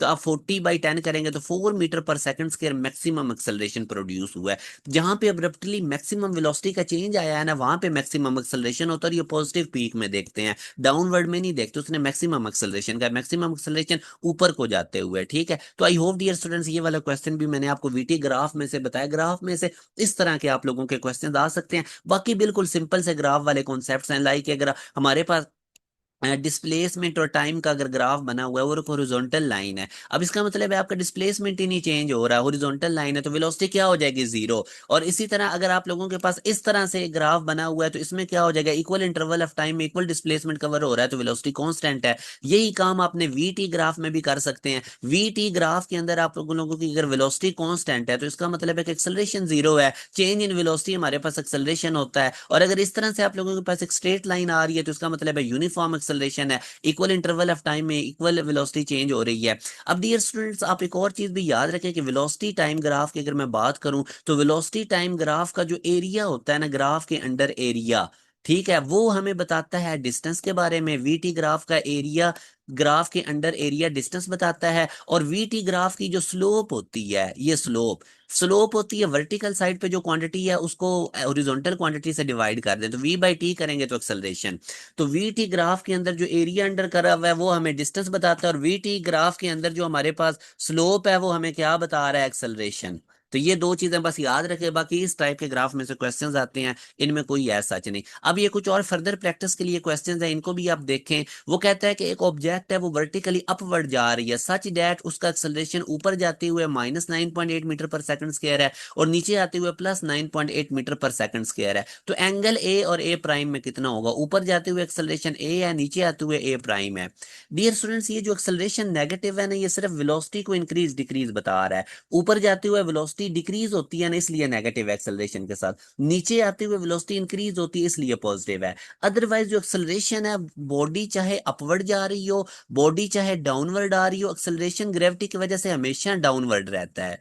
ये नेगेटिव का मतलब है वेलोसिटी डिक्रीज हो रही है, पॉजिटिव का मतलब है वेलोसिटी इंक्रीज हो रही है नीचे आते हुए। एक्सेलरेशन दोनों केसेस में डाउनवर्ड रहेगा। इस केस में जब बॉडी ऊपर जा रही थी ना, तब भी ग्रेविटी का एक्सेलरेशन डाउनवर्ड था। इस केस में जब वेलोसिटी नीचे आ रही है, तब भी एक्सेलरेशन डाउनवर्ड है। तो दोनों केसेस में एक्सेलरेशन डाउनवर्ड है, मतलब कि हमारे पास एक्सेलरेशन क्या है, पैरेलल। ए और ए प्राइम दोनों सेम डायरेक्शन में है, डाउनवर्ड है, तो इनके दरमियान एंगल कितना है, 0 डिग्री। ठीक हो गया। अच्छा, उसके बाद आगे वो कहता है कि an object is throne upward with the speed of, initial speed कितनी है ऑब्जेक्ट की, इनिशियल 100। और फिर वो कहता है कि वो मैक्सिमम हाइट तक हम फेंकते हैं। एक ऑब्जेक्ट है, उसको इनिशियली हमने 100 मीटर पर सेकंड से फेंका। स्टार्ट में कितनी वेलोसिटी, इनिशियल 100। जब हमने इसको ऊपर की तरफ फेंका, मैक्सिमम हाइट पे जाके फाइनल वेलोसिटी कितनी हो जाएगी, 0। तो अब उसको वो टाइम भी बता रहा है हमारे पास कितना टाइम लगेगा। ठीक है, तो फर्स्ट इक्वेशन ऑफ मोशन आप यूज करें। अब फर्स्ट इक्वेशन ऑफ मोशन क्या होती है आप लोगों के पास, V F equal to V I, और ऊपर जाते हुए जी क्या हो जाएगा, negative. V F equal to V I minus G T, यही होगा ना। वी एफ तो 0 हो जाएगा, ये 0 हो गया, माइनस जी टी उधर जाके क्या हो जाएगा, प्लस जी टी। तो इसको मैं इधर लिखता हूँ, G T equal to V I. V I आपको कितनी गिवन है, 100। ठीक है, वी आई कितनी गिवन है, 100। जी की वैल्यू कितनी होती है, 10। 10 इस 100 से जाके डिवाइड करें तो टी कितना आ जाएगा, 10 सेकंड। ठीक है, सिंपल क्वेश्चन था। इनिशियली आपने 100 मीटर पर सेकंड से पहुंचा, मैक्सिमम हाइट पे जाके कितना टाइम लगेगा। तो वी एफ 0 हो जाएगी, मैक्सिमम हाइट पे इनिशियल वेलोसिटी 100 है, टी आप लोगों ने निकाल लेना है, जी आप लोगों ने 10 ले लेना है। ठीक है। अब डियर स्टूडेंट्स, नेक्स्ट आप लोगों के न्यूटन्स के लॉज आ जाते हैं टॉपिक में, एमडी कैट के न्यू सिलेबस के अकॉर्डिंग। न्यूटन का फर्स्ट लॉ, सेकंड और थर्ड लॉ, मगर फोर्स इसके साथ लिंक्ड है। अगर आप फोर्स का कॉन्सेप्ट नहीं ना समझेंगे, तो आप लोगों के न्यूटन के लॉज की नहीं समझ आएगी। फोर्स बेटा ऐसी टेंडेंसी होती है जो या तो हमारे पास मोशन को प्रोड्यूस करती है या स्टॉप करती है। ठीक है, फोर्स का फार्मूला आप लोगों ने पढ़ा था, एम में एक्सेलरेशन होता है change in velocity over time, और ये हमें पता है एम इंटू डेल्टा वी, ये बन जाएगा change in momentum over time. तो फोर्स के हमारे पास दो फार्मूलाज हैं, एक एफ इक्वल टू एम में, और एक होता है rate of change of momentum, भी आपने पढ़ा था फोर्स के इक्वल होता है, Newton second law in terms of momentum. तो इन दोनों फार्मूलाज में डिफरेंस है। अगर तो बॉडी का मास कांस्टेंट है, तो उस वक्त फोर्स इस फार्मूला से निकालेंगे। और अगर बॉडी का मास चेंज हो रहा है, जिस तरह रॉकेट में आप देखें ना, उसका 80% मास फ्यूल पे मुश्तमिल होता है, और जब रॉकेट की प्रोपल्शन हो रही होती है, तो उसका फ्यूल कंज्यूम हो रहा होता है, मास चेंज हो रहा होता है, मास कांस्टेंट नहीं होता। तो उसके ऊपर फोर्स हम इस फार्मूला से निकालेंगे, delta P over delta T. तो ये इन दोनों फार्मूलाज में डिफरेंस है। बाकी फोर्स का यूनिट बेटा एम ए है, तो एम का यूनिट केजी, एक्सेलरेशन का metre per second square. CGS system के अंदर फोर्स का यूनिट डाइन होता है, और ये ग्राम सेंटीमीटर पर सेकंड स्क्वायर के भी इक्वल होता है। और एक न्यूटन के अंदर 10 की पावर 5 डाइन्स होते हैं, या 1 डाइन के अंदर 10 की पावर -5 न्यूटन होते हैं। तो ये वाली कन्वर्जन भी मेरा बेटा आप लोगों को आनी चाहिए। अब ये कुछ इफेक्ट्स ऑफ फोर्स है, इनको भी आप देख लें कि जब हमारे पास जो बॉडी होती है, जब applied force in the direction of motion act करती है, तो बॉडी की वेलोसिटी इंक्रीज होती है। अब खुद ही देख लें, एक बॉडी इधर को मूव कर रही है, आप इधर कोई फोर्स लगाते हैं, तो डेफिनेटली उसकी वेलोसिटी इंक्रीज होगी, उसमें एक्सेलरेशन प्रोड्यूस होगा, और एक्सेलरेशन फोर्स की डायरेक्शन में होता है, और जो वर्क डन है वो पॉजिटिव होगा। क्यों पॉजिटिव होगा, जिधर डिस्प्लेसमेंट है उधर ही हमारे पास फोर्स लग रही है। इसी तरह डियर स्टूडेंट्स, नेक्स्ट अगर आप देखते हैं, बॉडी इधर को मूव कर रही है, और आप इस डायरेक्शन में फोर्स लगाते हैं, तो उस केस में वेलोसिटी डिक्रीज होगी, एक्सेलरेशन हमारे पास नेगेटिव होगा, क्योंकि वो अपोजिट टू दी वेलोसिटी होगा, और वर्क डन भी नेगेटिव होगा, क्योंकि फोर्स और डिस्प्लेसमेंट के दरमियान 180 डिग्री का एंगल, और वर्क का फार्मूला होता है F D cos theta. Theta 180 degree put करेंगे, फोर्स और डिस्प्लेसमेंट अपोजिट डायरेक्शन में है, तो कॉस 180 नेगेटिव होता है। इसी तरह डियर स्टूडेंट्स, अगर हमारे पास जो फोर्स है वो 90 डिग्री के एंगल पे लगे, यानी बॉडी इधर को डिस्प्लेसमेंट कर रही है, और जो फोर्स है वो बिल्कुल उसके परपेंडिकुलर एक्ट कर रही है, तो उस सूरत में बेटा याद रखना है, बॉडी सर्कुलर पाथ में मूव करती है। जब भी डायरेक्शन ऑफ मोशन के परपेंडिकुलर फोर्स एक्ट करेगी, तो बॉडी सर्कुलर पाथ में मूव करेगी, और उस केस में जो एक्सेलरेशन होता है वो सेंट्रीपिटल एक्सेलरेशन होता है, और वो वेलोसिटी के परपेंडिकुलर होता है, और वर्क डन 0 होता है, क्योंकि फोर्स और डिस्प्लेसमेंट में 90 डिग्री का एंगल होता है। एफ डी कॉस 90 डिग्री हमारे पास 0 हो जाएगा। इसी तरह डियर स्टूडेंट्स, अगर आप लोगों के पास जो डायरेक्शन ऑफ मोशन है और जो अप्लाइड फोर्स है उनके दरमियान एंगल 0 और 90 डिग्री के दरमियान में है, तो इलिप्टिकल पाथ बनेगा मोशन का, और वर्क डन अगेन आप देख सकते हैं हमारे पास नहीं होगा, क्योंकि याद रखें एवरी डिफ्लेक्टिंग फोर्स की वजह से जो वर्क डन है वो जीरो होता है, और इसी वजह से मैग्नेटिक फोर्स की वजह से भी वर्क डन जीरो है, क्योंकि वो डिफ्लेक्टिंग फोर्स है। तो ये कुछ मेन मेन कॉन्सेप्ट्स हैं जो आपको पता होना चाहिए। अब फोर्स के बाद मैं आप लोगों को न्यूटन्स के लॉज पे लेकर आता हूँ। फोर्स के कॉन्सेप्ट के बगैर आप लोग न्यूटन्स के लॉज को स्टडी डियर स्टूडेंट्स नहीं कर सकते। ये बहुत ज्यादा इंपॉर्टेंट लॉज और मैं बड़ी डिटेल में आपको करवाऊंगा। Newton first law of motion dear students basically force को डिफाइन करता है, क्वालिटेटिव नेचर हमें बताता है। ये बताता है कि अगर नेट फोर्स किसी बॉडी पे जीरो है तो वो अपनी स्टेट को मेंटेन करेगी। नेट फोर्स का मतलब है अगर उस पर ढेर सारी फोर्सेस लग रही हैं और उन सब का सम जीरो है, तो फिर अगर वो रेस्ट पे है तो रेस्ट पे रहेगी, उसको उस स्टेट को मेंटेन करेगी। और अगर वो मूव कर रही है तो फिर वो उसी स्पीड से मूव करती रहेगी, अगर उस पर नेट फोर्स जीरो है। न्यूटन का फर्स्ट लॉ डियर स्टूडेंट, जिसको हम लॉ ऑफ इनर्शिया भी कहते हैं। इनर्शिया बेसिकली किसी भी बॉडी की क्वांटिटेटिव मेजरमेंट होती है उसके मास की। जितना किसी बॉडी का मास है वही उसका इनर्शिया है। मास ज्यादा होगा, इनर्शिया ज्यादा होगा, उसको मूव करवाना या रोकना मुश्किल है। और अगर इनर्शिया कम होगा मतलब मास कम होगा तो वो इजिली मूव भी कर जाएगी और उसकी मोशन को रोक भी लिया जाएगा। न्यूटन का जो फर्स्ट लॉ डियर स्टूडेंट्स होता है ये फोर्स को डिफाइन करता है, याद रखना है आपने। यानी ये क्वालिटेटिव नेचर हमें फोर्स की बताता है, न्यूटन का फर्स्ट लॉ। ठीक है, अब जैसे ये देखें वो कहता है कि जब एक बॉडी स्टेशनरी है, तो इसका क्या मतलब है? स्टेशनरी का मतलब यही है there is no forces acting on it. No, हो सकता है उस पर दो फोर्सेज लग रही हो मगर अपोजिट डायरेक्शन में इक्वल अमाउंट में कैंसिल कर रही हो। The force acting on it is not in contact with it, नहीं उस पर कॉन्टेक्ट में हो सकती हैं। जिस तरह अगर वो टेबल पे एक बुक पड़ी हुई है तो वो कॉन्टेक्ट में है, उसका वेट भी। अच्छा, आगे वो कहता है the combination of the forces acting on it balance each other. ये बिल्कुल ठीक है कि उस पर जितनी भी फोर्सेज लग रही हैं वो एक दूसरे को बैलेंस कर रही हैं, बाकी वैक्यूम वाला भी रॉन्ग ऑप्शन है। आगे वो कहता है reluctance of object to change its state. ये जो बॉडी अपनी स्टेट को चेंज नहीं ना होने देती, चाहे रेस्ट पे है या मूव कर रही है, वो अपनी स्टेट को मेंटेन रखने की कोशिश करती है, ये उसके मैथ की वजह से होती है, और मैथ को हम इनर्शिया कहते हैं। ठीक हो गया डियर स्टूडेंट्स। अच्छा, उसके बाद अब second law of motion basically force की क्वांटिटेटिव नेचर हमें बताता है। ये फोर्स की कैलकुलेशन हमें करके देता है, फोर्स के बारे में मैथमेटिकल कैलकुलेशंस हमें पता चलती हैं। फर्स्ट लॉ हमें क्वालिटेटिव नेचर देता है और डियर स्टूडेंट जो सेकंड लॉ है वो हमें क्वांटिटेटिव नेचर देता है, तो इसको आपने नोट रखना है। अब वो कहता है जब नेट फोर्स किसी ऑब्जेक्ट पे एक्ट करती है तो वो एक्सेलरेशन प्रोड्यूस करती है, किसकी डायरेक्शन में? नेट फोर्स की डायरेक्शन में। ठीक है, फॉर एग्जांपल ये मेरे पास ऑब्जेक्ट है, इसके ऊपर इधर को 10 न्यूटन फोर्स एक्ट कर रही है, ठीक हो गया, और अपोजिट डायरेक्शन में कितनी लग रही है? 3 न्यूटन की। तो अब इस पे नेट फोर्स लगेगी 7 न्यूटन की और वो इधर को जाएगी। ठीक है, तो इस नेट फोर्स की डायरेक्शन में इसमें एक्सेलरेशन पैदा होगा। डियर स्टूडेंट, जो न्यूटन का सेकंड लॉ ऑफ मोशन है ना, ये हमें फोर्स की कैलकुलेशन करके देता है, क्वांटिटेटिव नेचर बताता है। ठीक है, मल्टीपल फोर्सेस किसी ऑब्जेक्ट पे एक्ट कर सकती हैं, तो जो एक्सेलरेशन होता है वो एक सिंगल फोर्स की वजह से होता है। लाइक अभी देखें ना, इस पे दो फोर्सेस लग रही थी, एक 10 न्यूटन और एक 3 न्यूटन, मगर एक्सेलरेशन 7 न्यूटन फोर्स की वजह से पैदा हुआ है, क्योंकि 10 और 3 एक दूसरे को कैंसिल कर देंगे और 7 न्यूटन लगेगा। अब डियर स्टूडेंट याद रखें, जो एक्सेलरेशन पैदा होता है वो नेट फोर्स की वजह से पैदा होता है। एक्सेलरेशन और नेट फोर्स का डायरेक्ट रिलेशन और मैथ के साथ इनवर्स रिलेशन है। बड़ा मैथ होगा ज्यादा फोर्स लगानी पड़ेगी, ठीक है, मैथ ज्यादा एक्सेलरेशन कम होगा। और अगर मैं इन दोनों इक्वेशन को कंबाइन करूं तो ये रिलेशन बनेगा, और डायरेक्टली का साइन हटाऊंगा तो कांस्टेंट आएगा, उसकी वैल्यू 1 होती है। तो F net equal to M A, ये न्यूटन के सेकंड लॉ की करेक्ट इक्वेशन है। F equal to M A नहीं होता है, F net equal to net force acceleration पैदा करती है। तो अगेन डियर स्टूडेंट याद रखें, अगर हम फोर्स को कांस्टेंट रखते हैं तो एक्सेलरेशन और मास का इनवर्स रिलेशन है। दो बॉडीज के अगर आप लोगों ने एक्सेलरेशन का कंपैरिजन करना है उनके मैसेज के साथ फोर्स को कांस्टेंट रखते हुए, तो वी नो दैट एक्सेलरेशन और मास का इनवर्स रिलेशन है। A1 के नीचे M1 आएगा, A2 के ऊपर M2 आएगा, तो A1/A2 is equal to M2/M1 because A is inversely proportional to the mass by keeping the force constant. अगर आप मैथ्स को कांस्टेंट डियर स्टूडेंट्स रखते हैं तो फिर एक्सेलरेशन और फोर्स हमें पता है डायरेक्ट रिलेशन है। अब दो बॉडीज के एक्सेलरेशन को अगर कंपेयर करना है तो A1/A2 इक्वल होगा F1/F2 के। ठीक है, और अगर एक्सेलरेशन को कांस्टेंट रखना है तो फोर्स और मैथ्स का भी डायरेक्ट रिलेशन है। मैथ्स ज्यादा होगा तो ज्यादा फोर्स लगानी पड़ेगी, मैथ्स कम होगा तो कम फोर्स लगानी पड़ेगी, तो F1/F2 इक्वल टू M1/M2। अब ये डिपेंड करता है कि आपसे वो किन दो चीजों का कंपेरिजन करवाता है, एक को कांस्टेंट रखते हो तो उस हिसाब से आप लोगों ने इक्वेशन को यूज रखना है। सिंपल बस याद रखें, ए और एम का इनवर्स रिलेशन है, A1/A2 इक्वल होगा M2/M1 के, ठीक है। ए और एफ का डायरेक्ट रिलेशन है, वन के सामने F1 होगा, टू के सामने F2 होगा, और फोर्स और मास का भी डायरेक्ट रिलेशन है, F1 के सामने M1 होगा, F2 के सामने M2। और अगर कोई क्वांटिटी भी कांस्टेंट नहीं तो ये वाला इक्वेशन भी बेटा याद रख लें। एक्सेलरेशन की रेशियोज दो बॉडीज की कैसे निकलेगी, A1/A2 के सामने F1/F2 का मल्टीप्लाई बाय M2/M1, A1 के नीचे M1/A2 के ऊपर M2 होगा। तो ये इक्वेशन आप लोगों को रिकमेंडेड है, इसको आप लोगों ने याद रखना है, ठीक हो गया।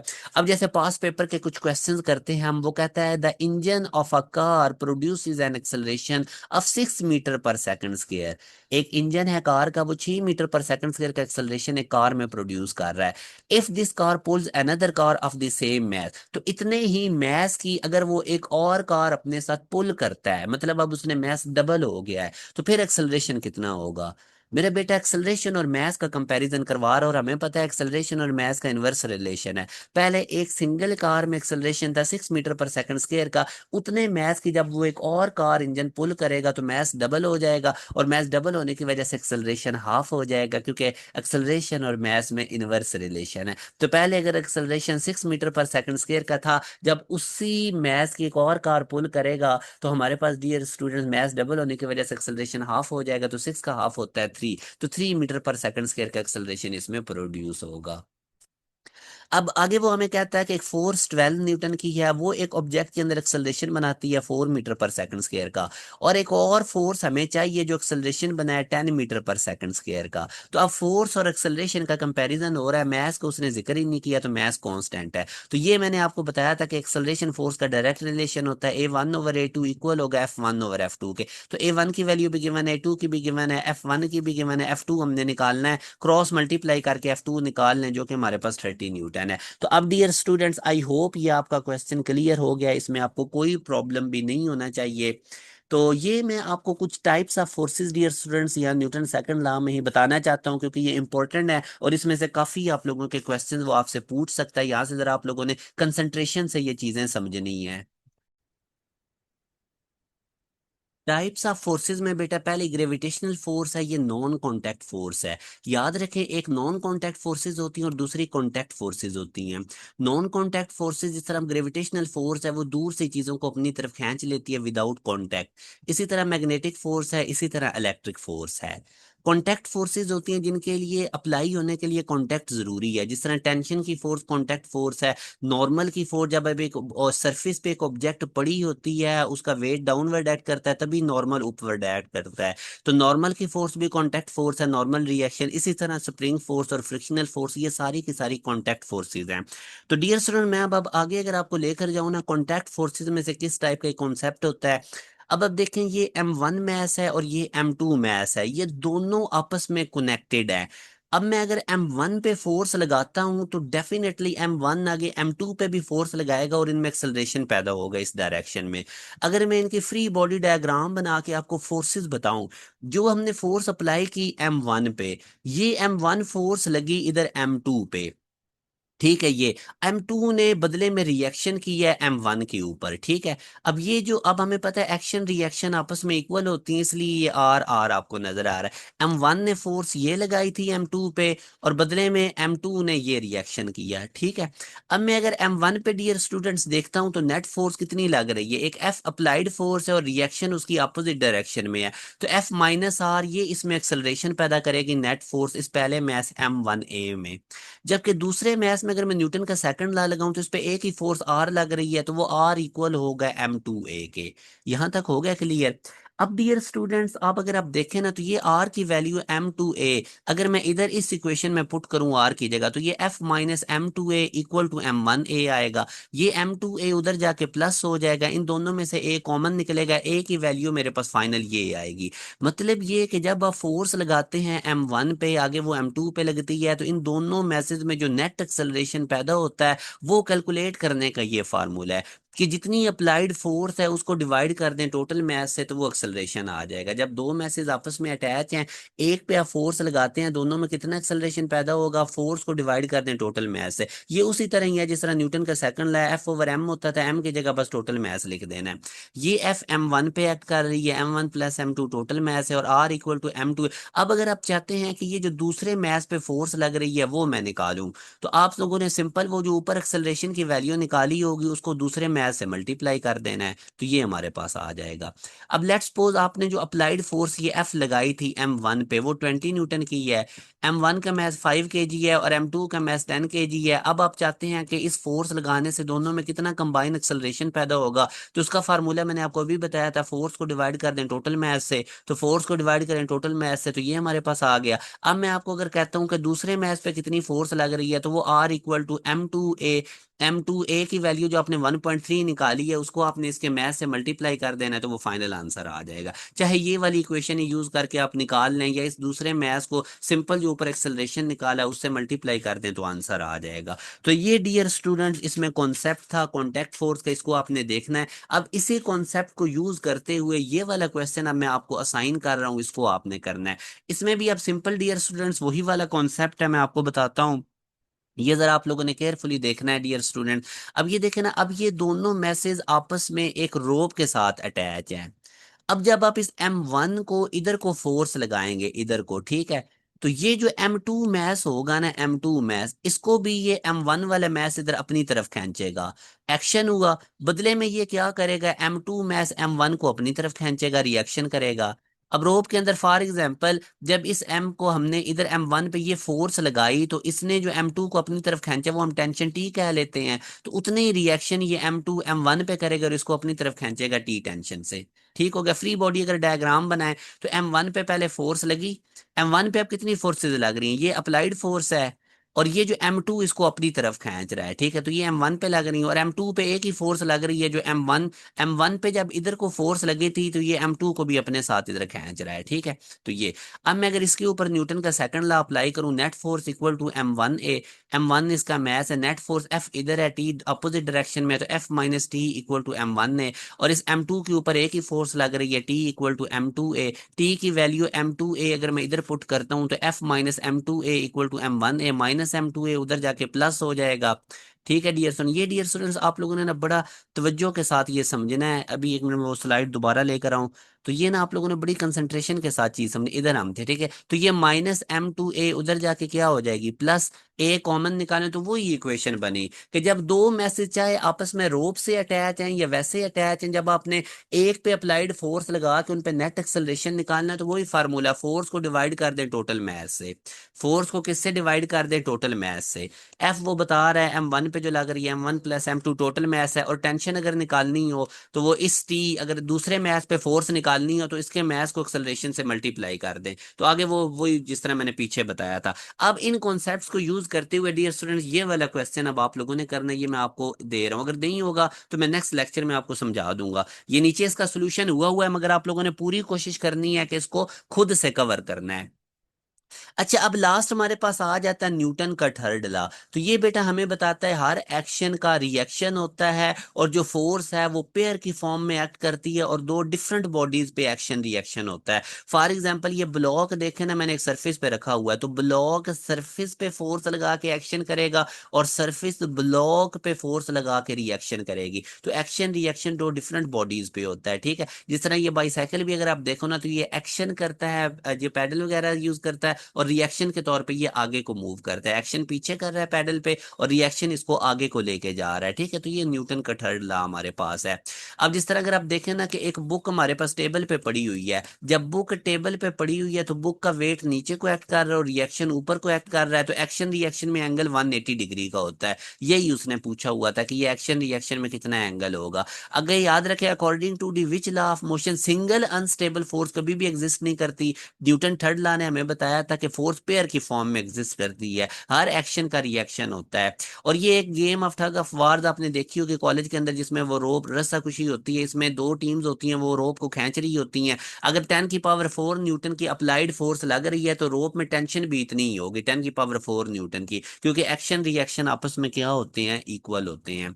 नेक्स्ट डियर स्टूडेंट्स, हमारे पास एक इंपॉर्टेंट कॉन्सेप्ट आता है, क्योंकि मोमेंटम और एक्सप्लोशन फोर्सेस का टॉपिक आपके अंदर गिवन है न्यू सिलेबस में, तो मोमेंटम को समझना बहुत ज्यादा जरूरी है, ये आप लोगों ने बड़ी कंसंट्रेशन से समझना है। बेटा मोमेंटम बेसिकली हम क्वांटिटी ऑफ मोशन को कहते हैं। मोमेंटम के बारे में आपने याद रखना है, ये क्वांटिटी ऑफ मोशन है, और ये बॉडी के मास पे डिपेंड करती है और वेलोसिटी पे डिपेंड करती है। दोनों चीजों की प्रोडक्ट मोमेंटम कहलाता है। मोमेंटम का सिंबल पी होता है, और बेसिकली मोमेंटम बेटा वेक्टर क्वांटिटी है, क्योंकि वेलोसिटी पे डिपेंड करता है, और वेलोसिटी हमारे पास एक वेक्टर क्वांटिटी है। अब एक बड़ा इंपॉर्टेंट रिलेशन है काइनेटिक एनर्जी और मोमेंटम का, ये भी आपको पता होना चाहिए। काइनेटिक एनर्जी इक्वल होती है पी स्क्वायर अपॉन 2m के, ठीक है। ये काइनेटिक एनर्जी का फार्मूला से ही ड्राइव होता है, मैं आगे चल के आपको बताता हूँ कैसे होता है। यहां से बेटा अगर आप पी को सेपरेट करते हो तो ये 2m मल्टीप्लाई हो रहा है काइनेटिक एनर्जी से जाके, 2m यहाँ पे पी स्क्वायर से डिवाइड हो रहा है, काइनेटिक एनर्जी से जाके मल्टीप्लाई होगा, तो 2m into kinetic energy, square खत्म करने के लिए मैं ऊपर रूट लूंगा, तो ये मेरे पास पी का फार्मूला आएगा। डियर स्टूडेंट, जो मोमेंटम होता है वो डायरेक्टली प्रोपोर्शनल होता है, वो पैरेलल होता है वेलोसिटी के, इसको याद रखें। इसका एसआई यूनिट न्यूटन सेकंड भी होता है और केजी मीटर पर सेकंड भी होता है। अब देखें मास का यूनिट केजी, वेलोसिटी का मीटर पर सेकंड, तो KG metre per second. Dear student, जो हमारे पास इंपल्स होती है ना, मैं आगे चल के आपको बताता हूँ, इंपल्स बेसिकली हमारे पास इक्वल होती है फोर्स इंटू टाइम के, ठीक है। और ये जो इंपल्स होती है बेसिकली ये मोमेंटम ही होता है। तो मोमेंटम की जगह, इंपल्स की जगह जब मैं मोमेंटम पी लिखूंगा तो ये इक्वल होगा एफ टी के।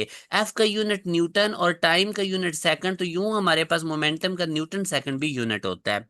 अगर मैं इसकी डिमेंशन की बात करता हूं तो मास का डिमेंशन कैपिटल एम और वेलोसिटी का एल टी माइनस वन, तो ये हमारे पास इसका डिमेंशन आ जाएगा। डियर स्टूडेंट, जो हमारे पास rate of change of momentum होता है ये इक्वल होता है अप्लाइड फोर्स के, इसको आप लोगों ने नोट रखना है। Rate of change of momentum हमारे पास इक्वल होता है अप्लाइड फोर्स के, इसको आप लोगों ने नोट रखना है। अच्छा, अब यहां से आप देखें rate of change of momentum हमारे पास फ्रीली फॉलिंग ऑब्जेक्ट किसके इक्वल होगा, वो ज़ाहिर है अप्लाइड फोर्स के इक्वल है, और फ्री फॉलिंग ऑब्जेक्ट के ऊपर जो फ्री हमारे पास फोर्स अप्लाइड होती है वो वेट होता है, ठीक हो गया। इसी तरह डियर स्टूडेंट्स आगे वो कहता है एक फोर्स है 5 न्यूटन की, वो एक्ट करती है 5 kg तक 5 सेकंड के लिए, तो rate of change of momentum कितना होगा। अगेन देखें rate of change of momentum मैंने अभी आपको बताया इक्वल होता है अप्लाइड फोर्स के, तो rate of change of momentum हमारे पास कितना है, जितनी अप्लाइड फोर्स है। अप्लाइड फोर्स कितनी है 5 न्यूटन की, तो rate of change of momentum की कितना होगा 5 न्यूटन।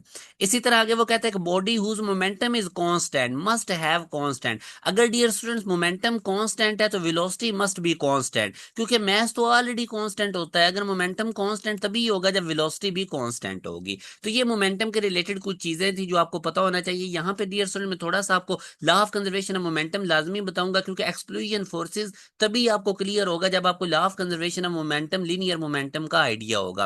रॉकेट प्रोपल्शन, जैसा कि आपको पता है कि हमारे पास रॉकेट कैसे उसकी प्रोपल्शन होती है, उसके अंदर 80% फ्यूल होता है, वो जैसे जैसे मूव करता है तो रॉकेट के अंदर डियर स्टूडेंट जो हॉट गैसेस होती हैं वो उसके रियर पार्ट से नीचे की तरफ इजेक्ट होती हैं, जिनका मोमेंटम एम वी होता है। उतने मोमेंटम से रॉकेट की बॉडी ऊपर को मूव करती है, तो फाइनल जो रॉकेट का एक्सेलरेशन होता है उसका ये वाला फार्मूला है M V upon capital M. Dear student, ये कैपिटल एम रॉकेट का मास होता है और ये एम वी मोमेंटम होता है, जिस मोमेंटम से ये रियर पार्ट से, पिछले पार्ट से नीचे से गैसेस इजेक्ट हो रही हैं, ठीक है। अब जैसे जैसे रॉकेट की बॉडी ऊपर जाती है तो उसका फ्यूल कंज्यूम होता है, फ्यूल कंज्यूम होने की वजह से उसका मास कम होता है। जब रॉकेट की बॉडी का मास कम होगा तो एक्सेलरेशन क्या हो जाएगा, ज्यादा। तो ये चीज आपने याद, इसी वजह से जैसे जैसे रॉकेट ऊपर जाता है ना वो और स्पीड पकड़ने लग जाता है। अच्छा डियर सर, इसी तरह bullet fire bye a gun, आपको पता है कि जब हमारे पास एक राइफल होती है उसे जब हम बुलेट को फायर करते हैं तो जो राइफल होती है उसको पीछे एक हल्का सा झटका लगता है, उस वेलोसिटी को कहते हैं रिकॉइल वेलोसिटी। तो गन की रिकॉइल वेलोसिटी भी डियर स्टूडेंट्स आपको पता होनी चाहिए। उसी तरह एम वी, ये मोमेंटम है बुलेट का जिससे वो आगे जाएगी, और ये कैपिटल एम मैस है गन का। ठीक हो गया डियर स्टूडेंट। और एक्सप्लोजन ऑफ अ शेल, अब ये आप लोगों के है टॉपिक में भी। अब जब भी एक शेल डियर स्टूडेंट्स एक्सप्लोड होता है तो उसके जो फ्रेगमेंट्स हैं वो दो डिफरेंट डायरेक्शंस के अंदर मूव करते हैं। अब उन फ्रेगमेंट्स का जो टोटल मोमेंटम है वो इस शेल के टोटल मोमेंटम के इक्वल होगा। तो ये हमारे पास बेसिकली जो एक्सप्लोजन ऑफ अ शेल होता है ये भी डियर स्टूडेंट्स हमारे पास according to the law of conservation of linear momentum होता है। अब जैसे वो कहता है कि एक बॉम्ब है वो सडनली डिसइंटीग्रेट होता है दो पीसेस के अंदर जिनका इक्वल मैसेज है। तो अब डियर स्टूडेंट वो जो वो शेल एक्सप्लोजन उसकी होगी तो वो दो डिफरेंट डायरेक्शन में मूव करेगा। ठीक हो गया। अब वो किस लिए अपोजिट डायरेक्शन में मूव करेगा, क्योंकि शेल का स्टार्ट में तो मोमेंटम जीरो था। अब फॉर एग्जांपल ये इस तरफ जाता है एम वी मोमेंटम से, तो जो दूसरा हमारे पास शेल है उसका पीस है वो minus M V opposite direction में जाएगा, वेलोसिटी के साथ नेगेटिव साइन आएगा। जब मैं इन दोनों का टोटल मोमेंटम करूंगा तो वो जीरो ही आएगा। ठीक है, टोटल इनिशियल मोमेंटम जीरो था तो इनका फाइनल मोमेंटम भी टोटल जीरो ही होगा, इसलिए जो दोनों पीसेज हैं वो अपोजिट डायरेक्शन में मूव करते हैं। आगे डियर स्टूडेंट, जब बुलेट को फायर किया जाता है एक गन से तो उसमें आप देख सकते हैं गन की जो रिकॉइल वेलोसिटी होती है वो स्मॉल होती है क्योंकि उसका मैस ज्यादा होता है। बुलेट जो होती है वो स्मॉलर होती है इसलिए उसकी जो वेलोसिटी है वो बहुत ज्यादा होती है। बिल्कुल ठीक है, दोनों का सेम मोमेंटम होता है, ये भी ठीक है। तो ऑल ऑफ दीज हमारे पास इसका राइट आंसर है। अब आगे डियर स्टूडेंट, इलास्टिक और इन इलास्टिक कुलेयंस होते हैं, इनका भी आपको पता होना चाहिए। इलास्टिक कुलेयन एक ऐसा कुलेयन होता है जिसके अंदर काइनेटिक एनर्जी कंजर्व रहती है, और इन इलास्टिक कुलेयन में डियर स्टूडेंट जो काइनेटिक एनर्जी है वो कंजर्व नहीं रहती। याद रखें, कोई कुलेयन चाहे इलास्टिक हो चाहे इन इलास्टिक हो, मोमेंटम और टोटल एनर्जी दोनों में कंजर्व रहेगी। चाहे इलास्टिक कुलेयन है चाहे इन इलास्टिक कुलेयन है, मोमेंटम और टोटल एनर्जी दोनों में कंजर्व रहेगी। सिर्फ काइनेटिक एनर्जी इलास्टिक कुलेयन में कांस्टेंट रहती है, और इन इलास्टिक कुलेयन में काइनेटिक एनर्जी लॉस हो जाती है, हीट साउंड वगैरह में ये कंजर्व नहीं रहती। डियर स्टूडेंट्स, इलास्टिक कुलेयन के अंदर क्योंकि काइनेटिक एनर्जी कंजर्व रहती है इसलिए कोई साउंड या हीट प्रोड्यूस नहीं होती, और इन इलास्टिक कुलेयन में काइनेटिक एनर्जी कंजर्व नहीं रहती इसलिए ये साउंड और हीट के अंदर कन्वर्ट हो जाती है। ये जो हमारे पास इलास्टिक कुलेयन है ये आइडियल होता है, जबकि रियल कुलेयन हमारे पास कौन सा होता है, इन इलास्टिक, क्योंकि इसके अंदर काइनेटिक एनर्जी का लॉस होता है और वो साउंड हीट में अंदर कन्वर्ट हो रही होती है। ठीक है, तो मोस्टली जितने भी कुलेयन है वो सारे के सारे इन इलास्टिक होते हैं। ये डियर स्टूडेंट बड़ी मेहनत से लेक्चर डिजाइन किए गए, इसमें आप लोगों के तमाम कॉन्सेप्ट कवर होंगे। एमडी कैट के न्यू सिलेबस के अकॉर्डिंग आप लोगों को कंप्लीट एक यूनिट करवाएंगे इंशाल्लाह एक लेक्चर के अंदर, और साथ साथ पास पेपर के क्वेश्चंस के थ्रू आपको प्रैक्टिस करवाई जा रही है। एंड पे आप लोगों को असाइनमेंट के क्वेश्चंस भी मिलेंगे। आप लोगों ने चैनल के साथ कनेक्टेड रहना है, दोस्तों के साथ भी इसको शेयर करना है। दो सैटेलाइट्स हैं डियर स्टूडेंट्स हमारे पास स्पेस के अंदर कोलाइड करते हैं inelastically, what happens to the kinetic energy and momentum. तो मोमेंटम तो मैंने आपको बताया चाहे इलास्टिक कोलिजन हो चाहे इन इलास्टिक, उसने कांस्टेंट रहना है। अलबत्ता डियर स्टूडेंट जो काइनेटिक एनर्जी हमारे पास है ना, जो काइनेटिक एनर्जी हमारे पास है वो लॉस हो जाएगी, वो रिड्यूस हो जाएगी, वो कन्वर्ट हो जाएगी साउंड हीट वगैरह में। तो काइनेटिक एनर्जी रिड्यूस हो जाएगी और मोमेंटम क्या रहेगा, कंजर्व रहेगा। उसके बाद अब आगे dear students, elastic collision in one dimension important topic है। इसमें जब आपके पास दो बॉल्स का आपस में कोलिजन होता है, फॉर एग्जांपल इसका मास m1 है, वेलोसिटी v1 है, दूसरे का मास m2 है, वेलोसिटी v2 है, जब ये आपस में स्ट्राइक करेंगे तो इन दोनों की वेलोसिटी चेंज हो जाएगी। पहले मास की वेलोसिटी v1 प्राइम हो जाएगी, दूसरे की v2 प्राइम हो जाएगी। तो आफ्टर कोलिजन इनकी वेलोसिटीज निकालने के फार्मूलाज आप लोगों ने नोट करने हैं, या आप लोगों ने बोर्ड में भी पढ़े हुए, ये इंपॉर्टेंट है, इसमें से वो क्वेश्चन पूछ सकता है। नीचे डिनोमिनेटर में देखें m1 प्लस m2 आ रहा है, बाकी आप लोगों ने इनको नोट करना है, याद करना है। अब इसमें से किस तरह के क्वेश्चन पास पेपर में पूछे गए हैं, जिस तरह वो कहता है दो सिमिलर स्फीयर्स हैं एक जैसा, each of mass m travelling with speed v are moving towards each other, the spheres have a head on elastic collision, which statement is correct. तो जब उनमें हेड ऑन इलास्टिक कोलिजन होगा dear student, तो आप देख सकते हैं कि अब चूंकि हमारे पास इलास्टिक कोलिजन है तो वो स्टिक तो नहीं करेंगे, अगर तो आफ्टर कोलिजन वो स्टिक हो जाते हैं तो इसका मतलब वो इन इलास्टिक है। Total kinetic energy before impact उनकी जीरो भी नहीं है क्योंकि वो मूव कर रहे हैं कि हाफ एम वी स्क्वायर, दूसरे की भी हाफ एम वी स्क्वायर, तो टोटल जब हम करेंगे हाफ में हाफ ऐड करके वन हो जाएगा, तो टोटल हमारे पास जो उनकी काइनेटिक एनर्जी है डियर वो एम वी स्क्वायर होगी। ठीक हो गया, तो ये हमारे पास इसका सी राइट आंसर है। इसी तरह अगर आप आगे देखें तो वो कहता है two smooth and non rotating balls moving along same straight line stick together after head on collision. अब वो स्ट्राइक की, स्टिक हो गई, वापस नहीं गई, तो इसका मतलब ये परफेक्टली इन इलास्टिक कुलैयन है। देखो ना, दो बॉल्स आपस में इस तरह मूव करके आ रहे हैं, ये दोनों बॉल्स इस तरह एक दूसरे की तरफ मूव करके आ रहे हैं। आफ्टर कुलैयन अगर वो स्टिक हो गए, वापस को मूव नहीं करेंगे, तो इसका मतलब काइनेटिक एनर्जी लॉस हो गई। तो टोटली काइनेटिक एनर्जी लॉस होगी, तो ये परफेक्टली इन इलास्टिक कुलैयन है। आगे डियर स्टूडेंट वो कहता है वो दो बॉल्स है हमारे पास, एक का मास 4 kg, दूसरे का 2 kg है, वो मूव कर रहे हैं 10 मीटर पर सेकंड, और दूसरे के 20 मीटर पर सेकंड। कुलैयन होता है इलास्टिकली, तो आफ्टर कुलैयन M2 मैस यानी 4 kg वाले की हमने वेलोसिटी बतानी है। ये मैस पहला था, इसको M1 कहते हैं, तो V1 प्राइम, इसकी आफ्टर कुलैयन हमने वेलोसिटी V1 प्राइम निकालनी है। तो V1 प्राइम का बेटा फार्मूला लगाएं, सारी वैल्यूज गिवन है वो पुट करके आंसर निकाल लेना है, कोई इसमें इतनी मुश्किल चीज नहीं है। डियर स्टूडेंट्स याद रखें, इलास्टिक कुलैयन के अंदर 100% एनर्जी ट्रांसफर उसी वक्त होगी जब दोनों मैसेज आपस में इक्वल होंगे। आप लोगों ने स्नोकर में देखा होगा, एक बॉल रेस्ट पे है, जब दूसरी बॉल आके उसको स्ट्राइक करती है, तो जो बॉल स्ट्राइक करती है वो रेस्ट पे आ जाती है, और जो रेस्ट पे होती है वो स्ट्राइक करने वाली बॉल की वेलोसिटी से मूव कर जाती है, क्योंकि दोनों के मैसेज सेम होते हैं, इसलिए 100% एनर्जी का ट्रांसफर होता है। आगे डियर स्टूडेंट्स इनके कुछ स्पेशल केसेस हैं, उनको आप लोगों ने देख लेना, वो तभी, ये तो आप लोगों को मैंने बता दिया, आफ्टर कुलैयन दोनों की वेलोसिटीज पता होनी चाहिए।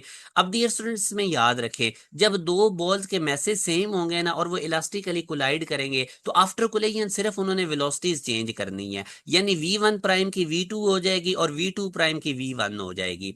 V1 प्राइम पहले बॉल की वेलोसिटी आफ्टर कुलैयन, और V2 प्राइम दूसरे बॉल की वेलोसिटी आफ्टर कुलैयन, ये सिंपल आपस में इंटरचेंज हो जाएंगे। ठीक है, जब मैसेज सेम है। अब बेशक अगर एक बॉडी रेस्ट पे है, दूसरी उसे स्ट्राइक कर रही है, मैसेज सेम है, तो अब ये जो बॉल स्ट्राइक करेगी आके, जिसकी वेलोसिटी V1 है, आफ्टर कुलैयन V1 प्राइम 0 हो जाएगी, क्योंकि इन दोनों के मैसेज सेम है। आफ्टर कुलैयन इन्होंने वेलोसिटीज को इंटरचेंज करना है। अब जब ये पहला बॉल दूसरे से आके स्ट्राइक करेगा, तो पहला रेस्ट पे आ जाएगा, और जो दूसरा रेस्ट पे था वो पहले बॉल की वेलोसिटी से मूव करने लग जाएगा। याद रखें, जब भी दो बॉडीज के मैसेज सेम है, सिंपली उनकी वेलोसिटीज इंटरचेंज होनी है। ठीक हो गया। इसी तरह अगर आप डियर स्टूडेंट्स, हमारे पास एक स्मॉल मैस है और एक बहुत ज्यादा हैवी है, हैवी वाला मैस रेस्ट पे है। अब जब स्मॉल मैस इससे आके स्ट्राइक करेगा ना, तो इस हैवी वाले मैस को कोई फर्क नहीं पड़ना, आफ्टर कुलैयन भी ये रेस्ट पे रहना है, इसकी V2 प्राइम 0 होनी है।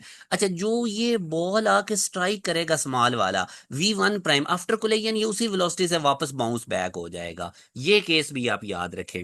अब फर्ज करें कि ये जो हैवी वाला बॉल है, इसको गुस्सा आ गया, अब ये आके स्ट्राइक करेगा स्मॉल बॉल से जो कि रेस्ट पे है, तो हैवी वाला बॉल जब इससे स्ट्राइक करेगा ना, तो आफ्टर कुलैयन इसकी वेलोसिटी V1 प्राइम पे कोई फर्क नहीं पड़ना, वो इसकी इनिशियल वेलोसिटी V1 के इक्वल रहनी है। मगर ये जो स्मॉल मैस होगा ना, जिससे ये हैवी मैस आके स्ट्राइक किया है, ये हैवी मैस की वेलोसिटी के डबल से मूव करेगा। फॉर एग्जाम्पल, ये heavy mess 10 metre per second से आके इसे स्ट्राइक किया है ना, तो ये स्मॉल मैस डबल वेलोसिटी से मूव करेगा, 10 का डबल 20 मीटर पर सेकंड से मूव करेगा। तो ये दो केसेस भी आपने याद रखने हैं। ठीक है, अब इसमें से मैं आपको बता देता हूँ किस तरह के क्वेश्चंस आए हैं। जैसे ये वाला देखें, दो इक्वल मैसेज मूव कर रहे हैं along the same straight line, और उनकी वेलोसिटीज भी गिवन है। आफ्टर इलास्टिक कुलैयन होता है, तो उनकी वेलोसिटीज कितनी हो जाएंगी आफ्टर कुलैयन। मेरे बेटा इसमें कीवर्ड है इक्वल मैसेज, इसका मतलब दोनों बॉडीज के मैस सेम है, तो आफ्टर कुलैयन इन्होंने वेलोसिटीज इंटरचेंज करनी है। पहली बॉल जिसकी वेलोसिटी 17 है उसकी 8 बन जाएगी, और जिसकी वेलोसिटी 8 है उसकी 17 बन जाएगी, तो 8 17 हमारे पास इसका आंसर है। आई होप आपको क्लियर हो गया। सिंपल इनकी वेलोसिटीज इंटरचेंज हो जाएंगी आफ्टर कुलैयन, क्योंकि इलास्टिक कुलैयन और दोनों के मैसेज भी सेम है।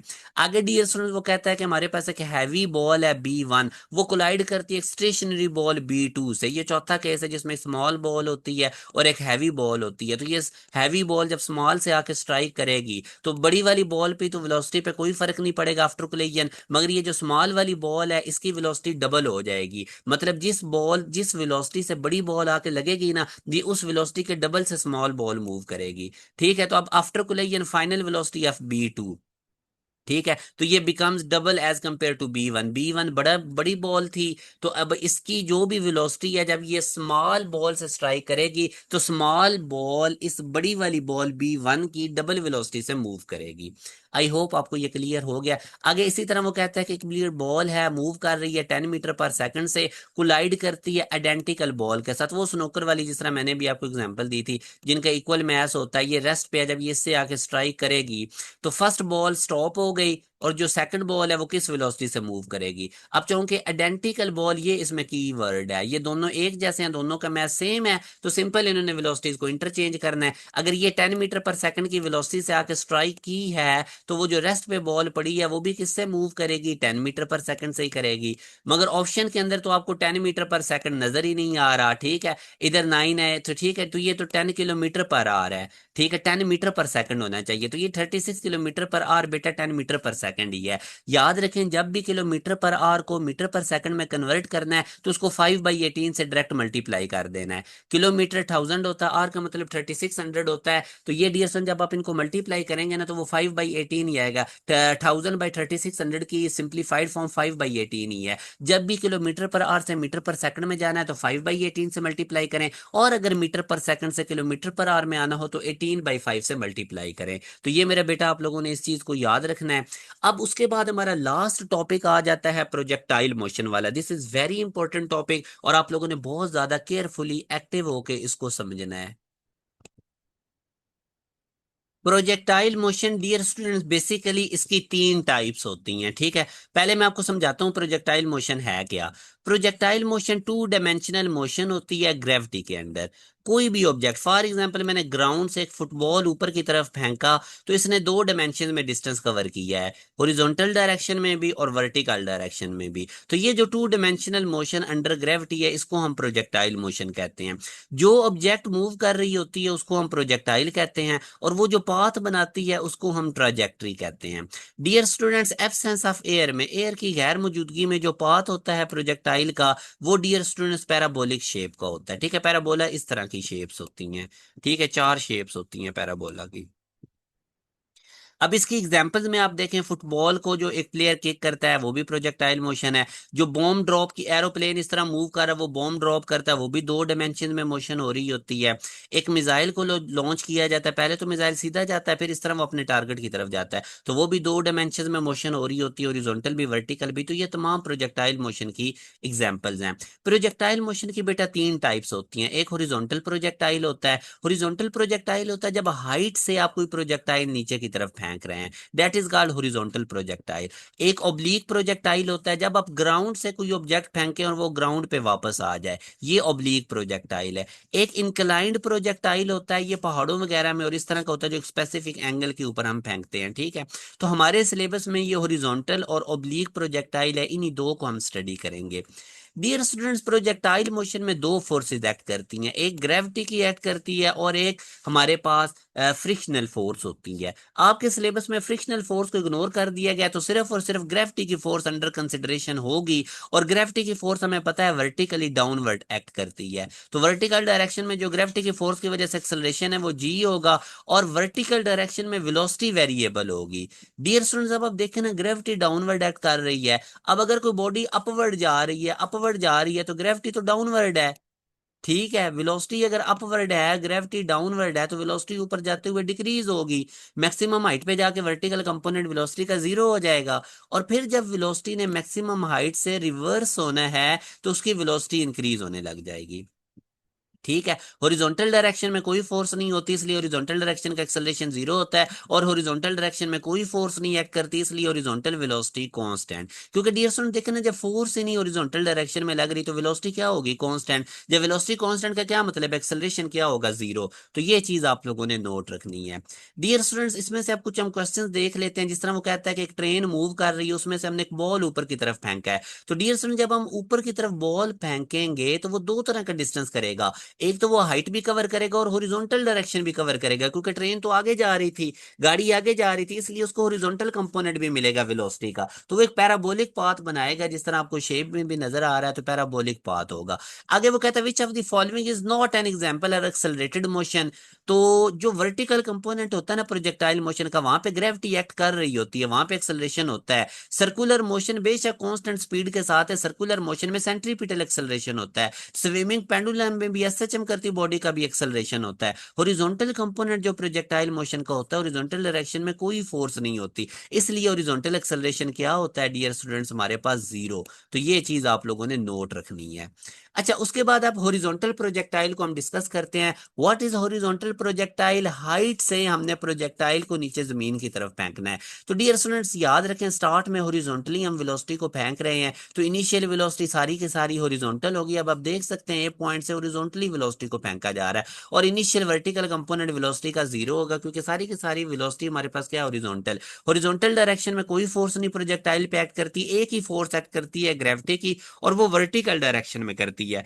इसी तरह हॉरिजॉन्टल डायरेक्शन में कोई फोर्स नहीं, तो एक्सेलरेशन भी नहीं हॉरिजॉन्टल डायरेक्शन में होगा। और वर्टिकल डायरेक्शन में ग्रेविटी एक्ट कर रही है, तो वर्टिकल डायरेक्शन में एक्सेलरेशन हमारे पास जी होगा। ओवरऑल अगर एक्सेलरेशन हम प्रोजेक्टाइल मोशन में देखें तो वो जी होता है, हॉरिजॉन्टल डायरेक्शन में तो है ही नहीं, वर्टिकल डायरेक्शन में जी है। तो प्रोजेक्टाइल मोशन में क्या क्या चीजें कांस्टेंट रहती हैं? एक्सेलरेशन कांस्टेंट रहता है ड्यू टू ग्रेविटी, और हॉरिजॉन्टल कंपोनेंट वेलोसिटी का कांस्टेंट रहता है। डियर स्टूडेंट्स याद रखें, अगर आप लोगों ने वर्टिकल डिस्टेंस निकालना है हॉरिजॉन्टल प्रोजेक्टाइल में, आपने हाइट से एक प्रोजेक्टाइल फेंका और वो कितना डिस्टेंस वर्टिकल उसने कवर किया, ये वाई, वर्टिकल डिस्टेंस वाई होता है। तो वो डियर स्टूडेंट्स आप लोगों ने इस इक्वेशन से निकालना है, Y equal to half G T square. आप सेकंड इक्वेशन यूज करें, वी आई वाई स्टार्ट में जीरो होगा क्योंकि वर्टिकल डिस्टेंस की बात हो रही है, ए वाई हमारे पास जी हो जाएगा। तो ये फाइनल रिजल्ट आपने याद रखना है वर्टिकल डिस्टेंस निकालने का। तो यहां से डियर स्टूडेंट्स आप टाइम भी इसका निकाल सकते हैं कि जब हमने हॉरिजॉन्टल प्रोजेक्टाइल फेंका तो कितने टाइम बाद ये ग्राउंड पे आएगा। तो यहां से टी को आप सेपरेट कर लें, तो ये 2y/g रूट आएगा। ठीक है, तो ये चीज भी आप लोगों ने नोट रखनी है। डी स्टूडेंट जी की वैल्यू 10 होती है, मैं 2 10 से डिवाइड करूंगा तो y/5 रूट भी आपने याद रखना, हॉरिजॉन्टल प्रोजेक्टाइल का टाइम पीरियड होता है। इसी तरह हॉरिजॉन्टल डिस्टेंस, जब आपने प्रोजेक्टाइल हाइट से फेंका नीचे जमीन पे आके गिरा, तो हॉरिजॉन्टल डायरेक्शन में इसने कितना डिस्टेंस कवर किया।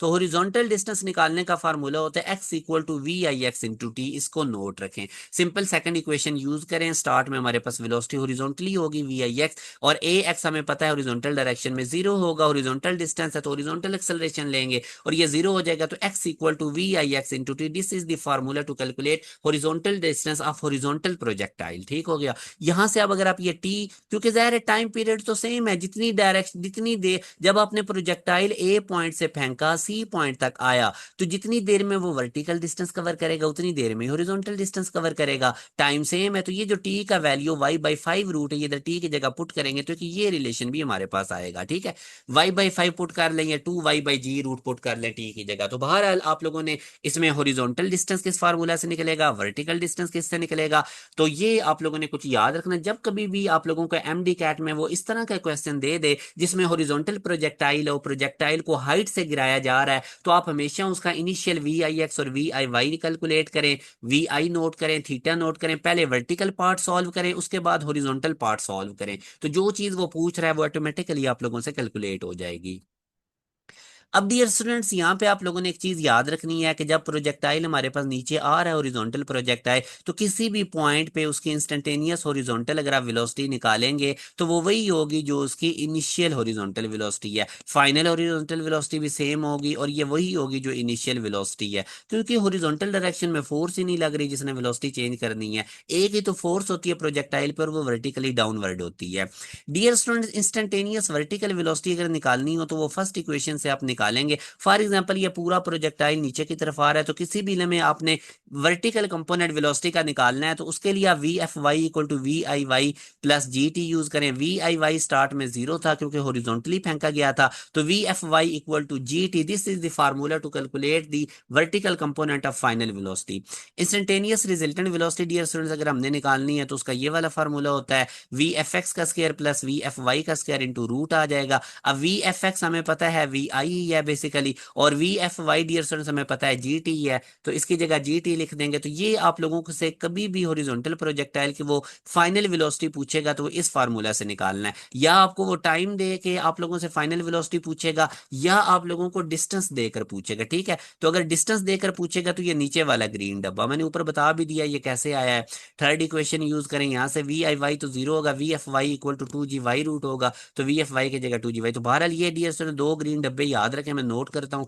हॉरिजॉन्टल प्रोजेक्टाइल में कभी भी वो आपसे फॉर एग्जांपल वो कहता है इस वेलोसिटी से मैंने फेंकी हॉरिजॉन्टल प्रोजेक्टाइल, इतने टाइम बाद इसकी कितनी वेलोसिटी होगी, टाइम दे देगा तो ये वाला formula VI² plus GT square whole roots ये आ जाएगा, ठीक है। और अगर आपको वो कहता है कि इतने डिस्टेंस पे वेलोसिटी बताओ, तो फिर ये डिस्टेंस वर्टिकल होगा वाई वाला, तो ये वाला फार्मूला, ठीक है। एंगल निकालना हो तो tan inverse vertical component velocity का डिवाइडेड बाय हॉरिजॉन्टल। बहरहाल ये दो ग्रीन डब्बे आपने नोट रखने हैं।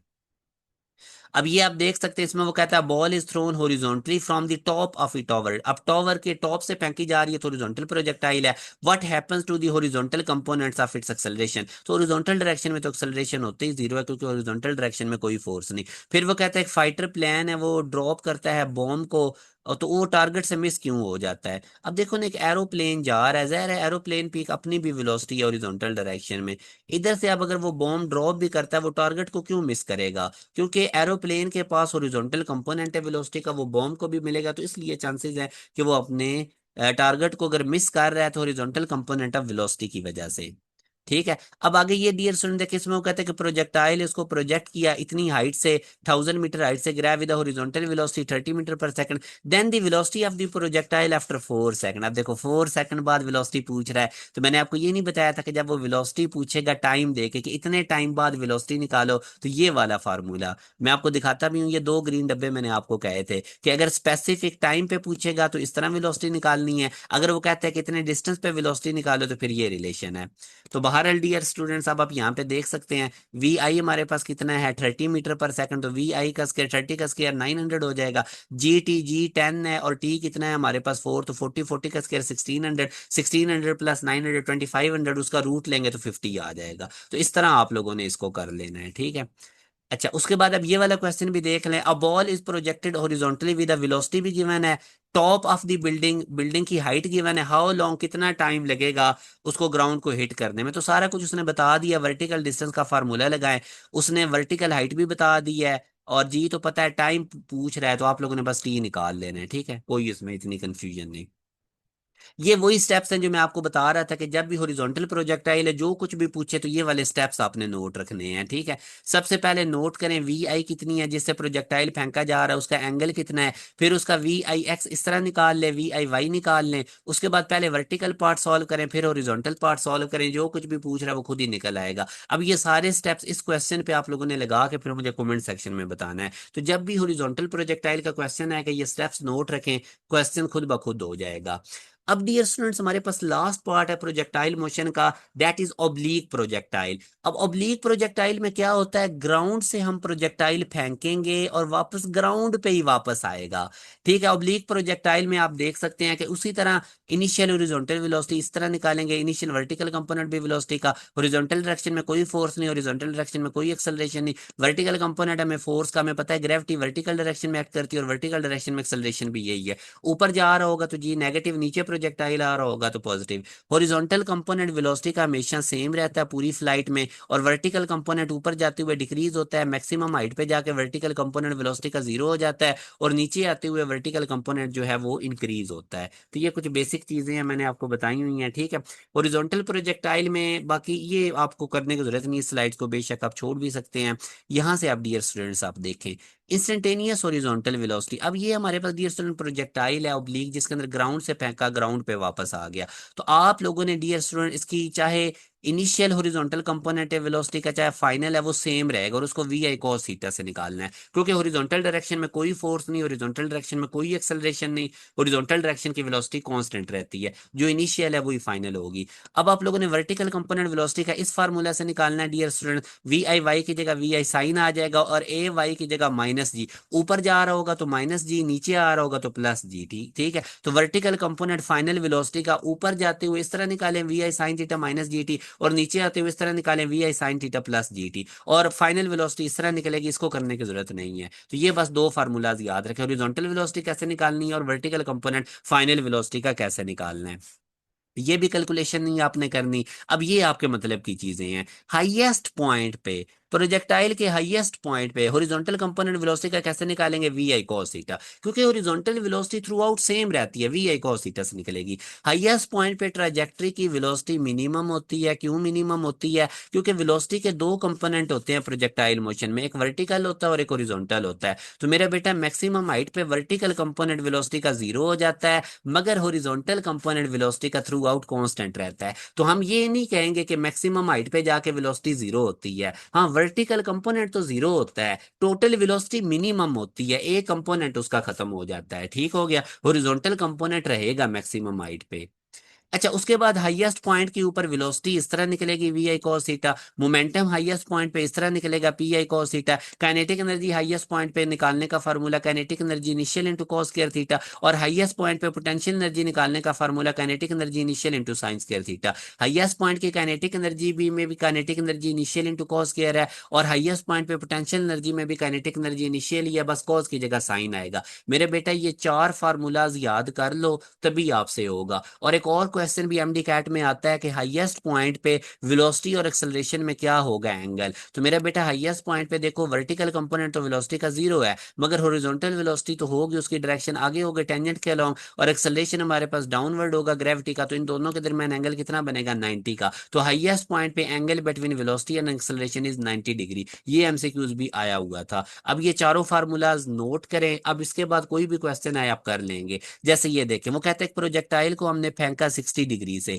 यानी कि इस तरह मैंने 60 डिग्री से एक प्रोजेक्टाइल फेंका। ये एंगल कितना था, 60 डिग्री।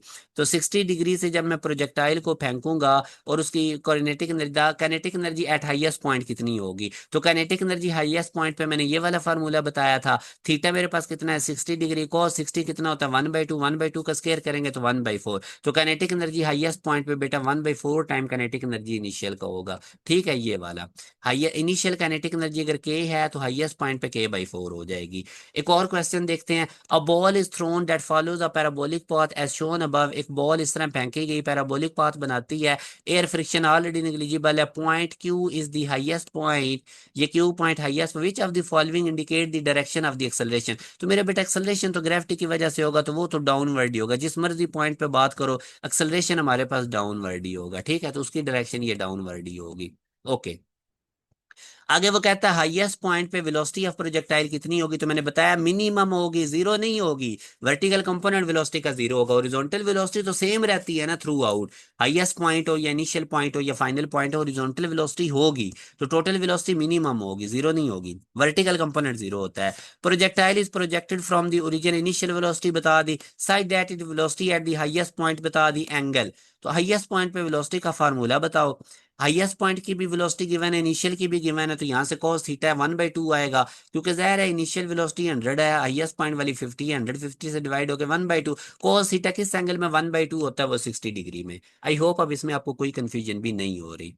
अच्छा, उसके बाद बेटा याद रखें, जिन दो एंगल का सम 90 डिग्री होता है ना, वहां पे रेंज सेम होती है। फॉर एग्जांपल मैंने एक प्रोजेक्टाइल फेंका 60 डिग्री पे, तो दूसरा कितने पे फेंकूंगा, 30 डिग्री पे, तो दोनों की रेंज सेम आएगी, क्योंकि 60 और 30 का सम 90 डिग्री है। लेट्स सपोज मैंने एक प्रोजेक्टाइल फेंका 75 डिग्री पे, तो दूसरा मैं कितने पे फेंकूंगा, 15 डिग्री पे। तो अगर एयर फ्रिक्शन इग्नोर कर दें, तो इन दोनों एंगल पे जो रेंज है हमारे पास वो सेम आएगी। जिन दो एंगल का सम 90 डिग्री है वहां पे रेंज सेम होगी।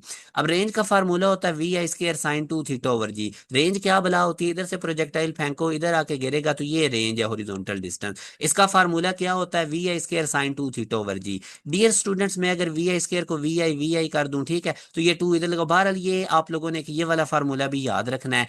अगर आपको वेलोसिटी के हॉरिजॉन्टल और वर्टिकल कंपोनेंट गिवन है, तो रेंज का ये वाला फार्मूला होगा। यानी वी आई के साथ साइन मिला दो, वी आई के साथ कॉस मिला दो, तो V I sine theta V I Y होता है, V I cos theta V I X होता है। अगर कभी, क्योंकि एक दफा उसने किया था कि एमडी कैट के अंदर उसने वेलोसिटीज के हॉरिजॉन्टल और वर्टिकल कंपोनेंट्स दे के रेंज पूछी थी, तो बच्चे कंफ्यूज हो जाते हैं कि हमने तो ये फार्मूला पढ़े ही नहीं। तो इंटरलिंक्ड फार्मूलाज भी आपको आने चाहिए, और ये आपको हमारे चैनल पास एमडी कैट प्रिपरेशन के चैनल से ये सारी चीजें मिलेंगी इंशाल्लाह।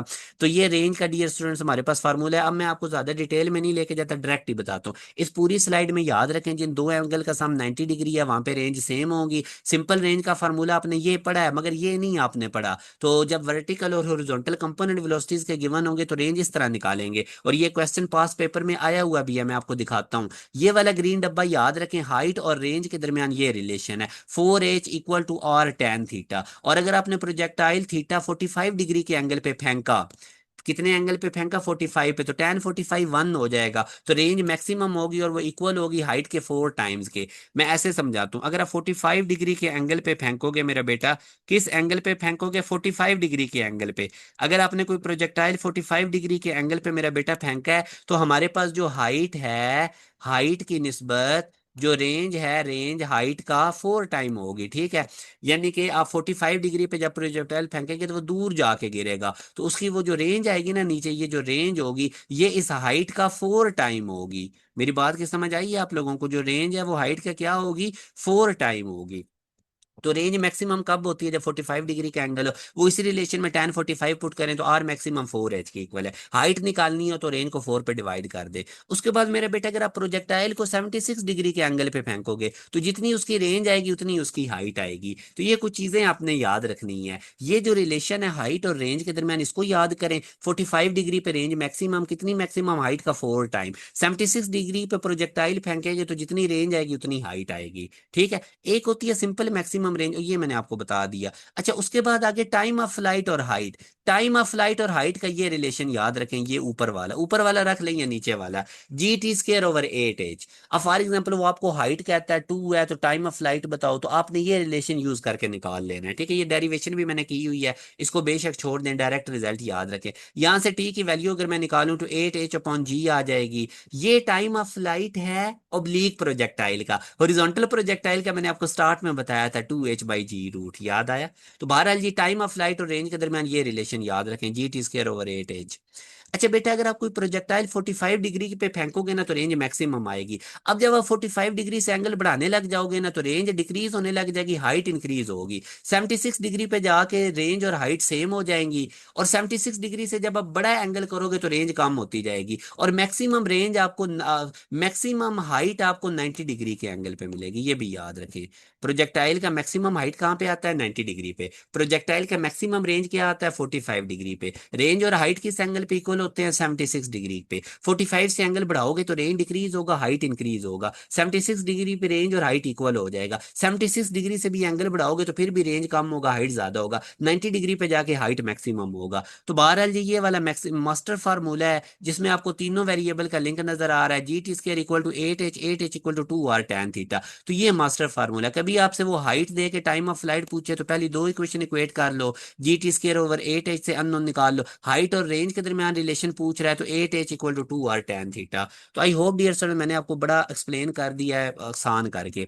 अब जैसे ये देखो ना, दो प्रोजेक्टाइल फायर किए गए डिफरेंट एंगल्स पे, ठीक है, तो किन एंगल्स पे उनकी रेंज सेम होगी, जिन दो का सम 90 डिग्री है, 25 और 65 डिग्री का सम 90 डिग्री है, इन दो एंगल्स पे रेंज सेम होगी, और किसी भी दो एंगल का सम 90 डिग्री नहीं है, वहां पे रेंज सेम नहीं होगी। आगे वो कहता है अगर इनिशियल स्पीड प्रोजेक्टाइल की डबल कर दें तो रेंज का फार्मूला मेरे बेटा अगर आप देखो ना, VI² sin 2θ/g, रेंज जो है वो VI² के डायरेक्टली प्रोपोर्शनल है। अगर आप लोग वेलोसिटी, इनिशियल वेलोसिटी डबल करोगे तो रेंज 4 टाइम हो जाएगी, और 4 टाइम को क्वाड्रपल भी कहते हैं। आगे डियरसन की वो कहता है कि सिंपल रेंज मैक्सिमम रेंज का हाफ होगी किस एंगल पे। मेरे बेटा सिंपल रेंज का फार्मूला आपने क्या पढ़ा था, R = VI², क्या पढ़ा था, R = VI²sin 2θ, VI² sin 2θ/g, यही पढ़ा था। फिर आपने ये भी पढ़ा है कि रेंज मैक्सिमम होगी जब sin 2θ 1 होगा, या जब थीटा 45 डिग्री होगा। तो मैक्सिमम रेंज में जब थीटा की जगह 45 डिग्री पुट करोगे तो आपके पास sin 91 हो जाएगा। तो मैक्सिमम रेंज आप लोगों के पास कब आएगी बेटा, मैक्सिमम रेंज आप लोगों के पास कब आएगी, VI² / g से। मैक्सिमम रेंज कब आएगी, VI² / g से। ठीक है, तो सिंपल रेंज और मैक्सिम, अब VI² / g की जगह मैं मैक्सिमम रेंज लिख सकता हूं, तो ऊपर वाली इक्वेशन बन जाएगी R = VI² / g की जगह आ जाएगा R मैक्सिमम, और साथ क्या आ जाएगा, sin 2θ। तो ये मेरे पास मेरा बेटा रिलेशन आ गया सिंपल रेंज और मैक्सिमम रेंज के दरमियान। ठीक है, अब आपको पता लग गया R = R मैक्सिमम sin 2θ किधर से आया। ठीक है, वो जो मैंने इधर डायरेक्ट फार्मूला लिखा हुआ था, R equal to R maximum sine two theta, आप इसको डायरेक्ट ही याद रखें। ये सिंपल रेंज और मैक्सिमम रेंज के दरमियान का रिलेशन है। अब क्वेश्चन ये है कि सिंपल रेंज मैक्सिमम रेंज का हाफ किस एंगल पे होगी। तो मैं सिंपल रेंज की जगह कंडीशन लगाऊंगा, ये मैक्सिमम रेंज का हाफ किस एंगल थीटा पे होगी। आर मैक्सिमम से कट गया, साइन टू थीटा 1/2 की इक्वल है, और साइन उधर जाके साइन इनवर्स 1/2 जो कि 30 डिग्री होता है, 2 थीटा इक्वल टू 30 डिग्री, और थीटा कितना आ जाएगा 15 डिग्री। ठीक है, तो ये हमारे पास इसका आंसर। बस ये रिलेशन याद रखें। आगे जी इस क्वेश्चन में आप देखें, जो मैं आपको बता रहा था, उसने वेलोसिटी का एक्स कंपोनेंट भी दे दिया और वर्टिकल कंपोनेंट भी दे दिया, रेंज पूछ रहा है। तो मैंने कहा था ना कि जब ओरिजेंटल और वर्टिकल कंपोनेंट वेलोसिटी के देगा तो रेंज का ये फार्मूला लगाना है, वी आई वाई की जगह उसकी वैल्यू 3 लिखो, वी आई एक्स की जगह 4, इसको सॉल्व करोगे तो 2.4। तो ये डियर स्टूडेंट्स हमारा सारा लेक्चर था, जिसमें मैंने फोर्स एंड मोशन आपको कंप्लीट वन शॉट लेक्चर में कवर करवाया। मैक्सिमम मैंने आप लोगों को सारी चीजें बता दी, अब इससे बाहर कुछ भी नहीं आना। साथ साथ मैंने आपको पास पेपर के क्वेश्चंस भी करवाए हैं। एंड पे मैं आप लोगों को असाइनमेंट के क्वेश्चन भी देता हूं। पहले ये वाला क्वेश्चन देख लें, R is the maximum range, तो हाइट कितनी होगी। तो सिंपल रेंज और मैक्सिमम रेंज और हाइट का ये रिलेशन था ना, आर इक्वल टू 4 एच। तो यहाँ से एच किसके इक्वल आ जाएगा, R/4 के। तो सी राइट आंसर है। तो ये मेरा बेटा सारे हमारे क्वेश्चंस हैं जो आप लोगों के असाइनमेंट के क्वेश्चंस हैं। इसका स्क्रीनशॉट ले लें वीडियो को पॉज करके। उसके बाद इसका भी स्क्रीनशॉट ले लें वीडियो को पॉज करके। ये वाले असाइनमेंट क्वेश्चंस हैं, इनका भी स्क्रीनशॉट ले लें वीडियो को पॉज करके। इसका भी स्क्रीनशॉट ले लें वीडियो को पॉज करके। इसका भी वीडियो को आपने स्टॉप कर लेना और स्क्रीनशॉट आराम से ले लेनी है। ठीक है, जैसे अभी अब मैंने ये स्लाइड की वीडियो को स्टॉप करें और इसका स्क्रीनशॉट ले लें। इसी तरह इसको भी वीडियो, ये आगे इनके आंसर्स हैं। ठीक है, ये आंसर्स हैं जो असाइनमेंट के क्वेश्चंस हैं। तो अब आप लोगों ने इनके स्क्रीनशॉट ले लेने हैं। ठीक है, फिर और असाइनमेंट के क्वेश्चंस आ गए, ये देखें। ठीक है, तो ये डियर स्टूडेंट्स आप लोगों के लिए हम इतनी एफर्ट कर रहे हैं, एक एक लेक्चर के अंदर आपको पूरा पूरा यूनिट करवा रहे हैं, और बहुत ज्यादा रेलेवेंट। डियर स्टूडेंट, अब जितनी इन्फॉर्मेशन हम आपको दे रहे हैं इससे ज्यादा आपको नहीं मिलेगी कहीं भी। तो ये आप लोग हमारे चैनल को डियर स्टूडेंट खुद भी सब्सक्राइब करें और अपने दोस्तों तक बताएं। हम आप लोगों के लिए इतनी एफर्ट कर रहे हैं, तो आप अपने दोस्तों को भी बताएं कि किस तरह से पास एमडी कैट प्रिपरेशन के चैनल पे free of cost MD CAT 2025 की लेटेस्ट सिलेबस के अकॉर्डिंग तैयारी करवाई जा रही है। तो ये डियर स्टूडेंट्स आप अपने दोस्तों से भी चीजें शेयर करें, ये सदका जारी है। तो ये अब आप देख सकते हैं असाइनमेंट के क्वेश्चंस कितने ज्यादा आपको दिए, और मैंने आपको हर टॉपिक के साथ उसके टॉपिक वाइज पास पेपर एमडी कैट के करवाए हैं। तो इंशाल्लाह इन्हीं में से चीजें होंगी। अब ये इनके आंसर्स आ रहे हैं। अब आप लोगों ने वीडियो पॉज करके तो इनके स्क्रीनशॉट खुद ले लेने हैं। ठीक है, तो ये डियर स्टूडेंट्स आज हमारा लेक्चर था। इससे पहले मैंने वेक्टर्स एंड इक्विलिब्रियम भी वन शॉट लेक्चर में कवर करवाया, और फोर्स एंड मोशन मैंने दूसरा यूनिट भी आपको करवा दिया। दो लेक्चर में मैंने दो यूनिट विद डिटेल करवा दिए। इंशाल्लाह तीसरे लेक्चर में तीसरा यूनिट हम करेंगे। अपना ख्याल रखिएगा डियर स्टूडेंट्स, दुआओं में याद रखिएगा। वेरी बेस्ट विशेस, और हमारे चैनल के साथ कनेक्टेड रहें। अल्लाह हाफिज।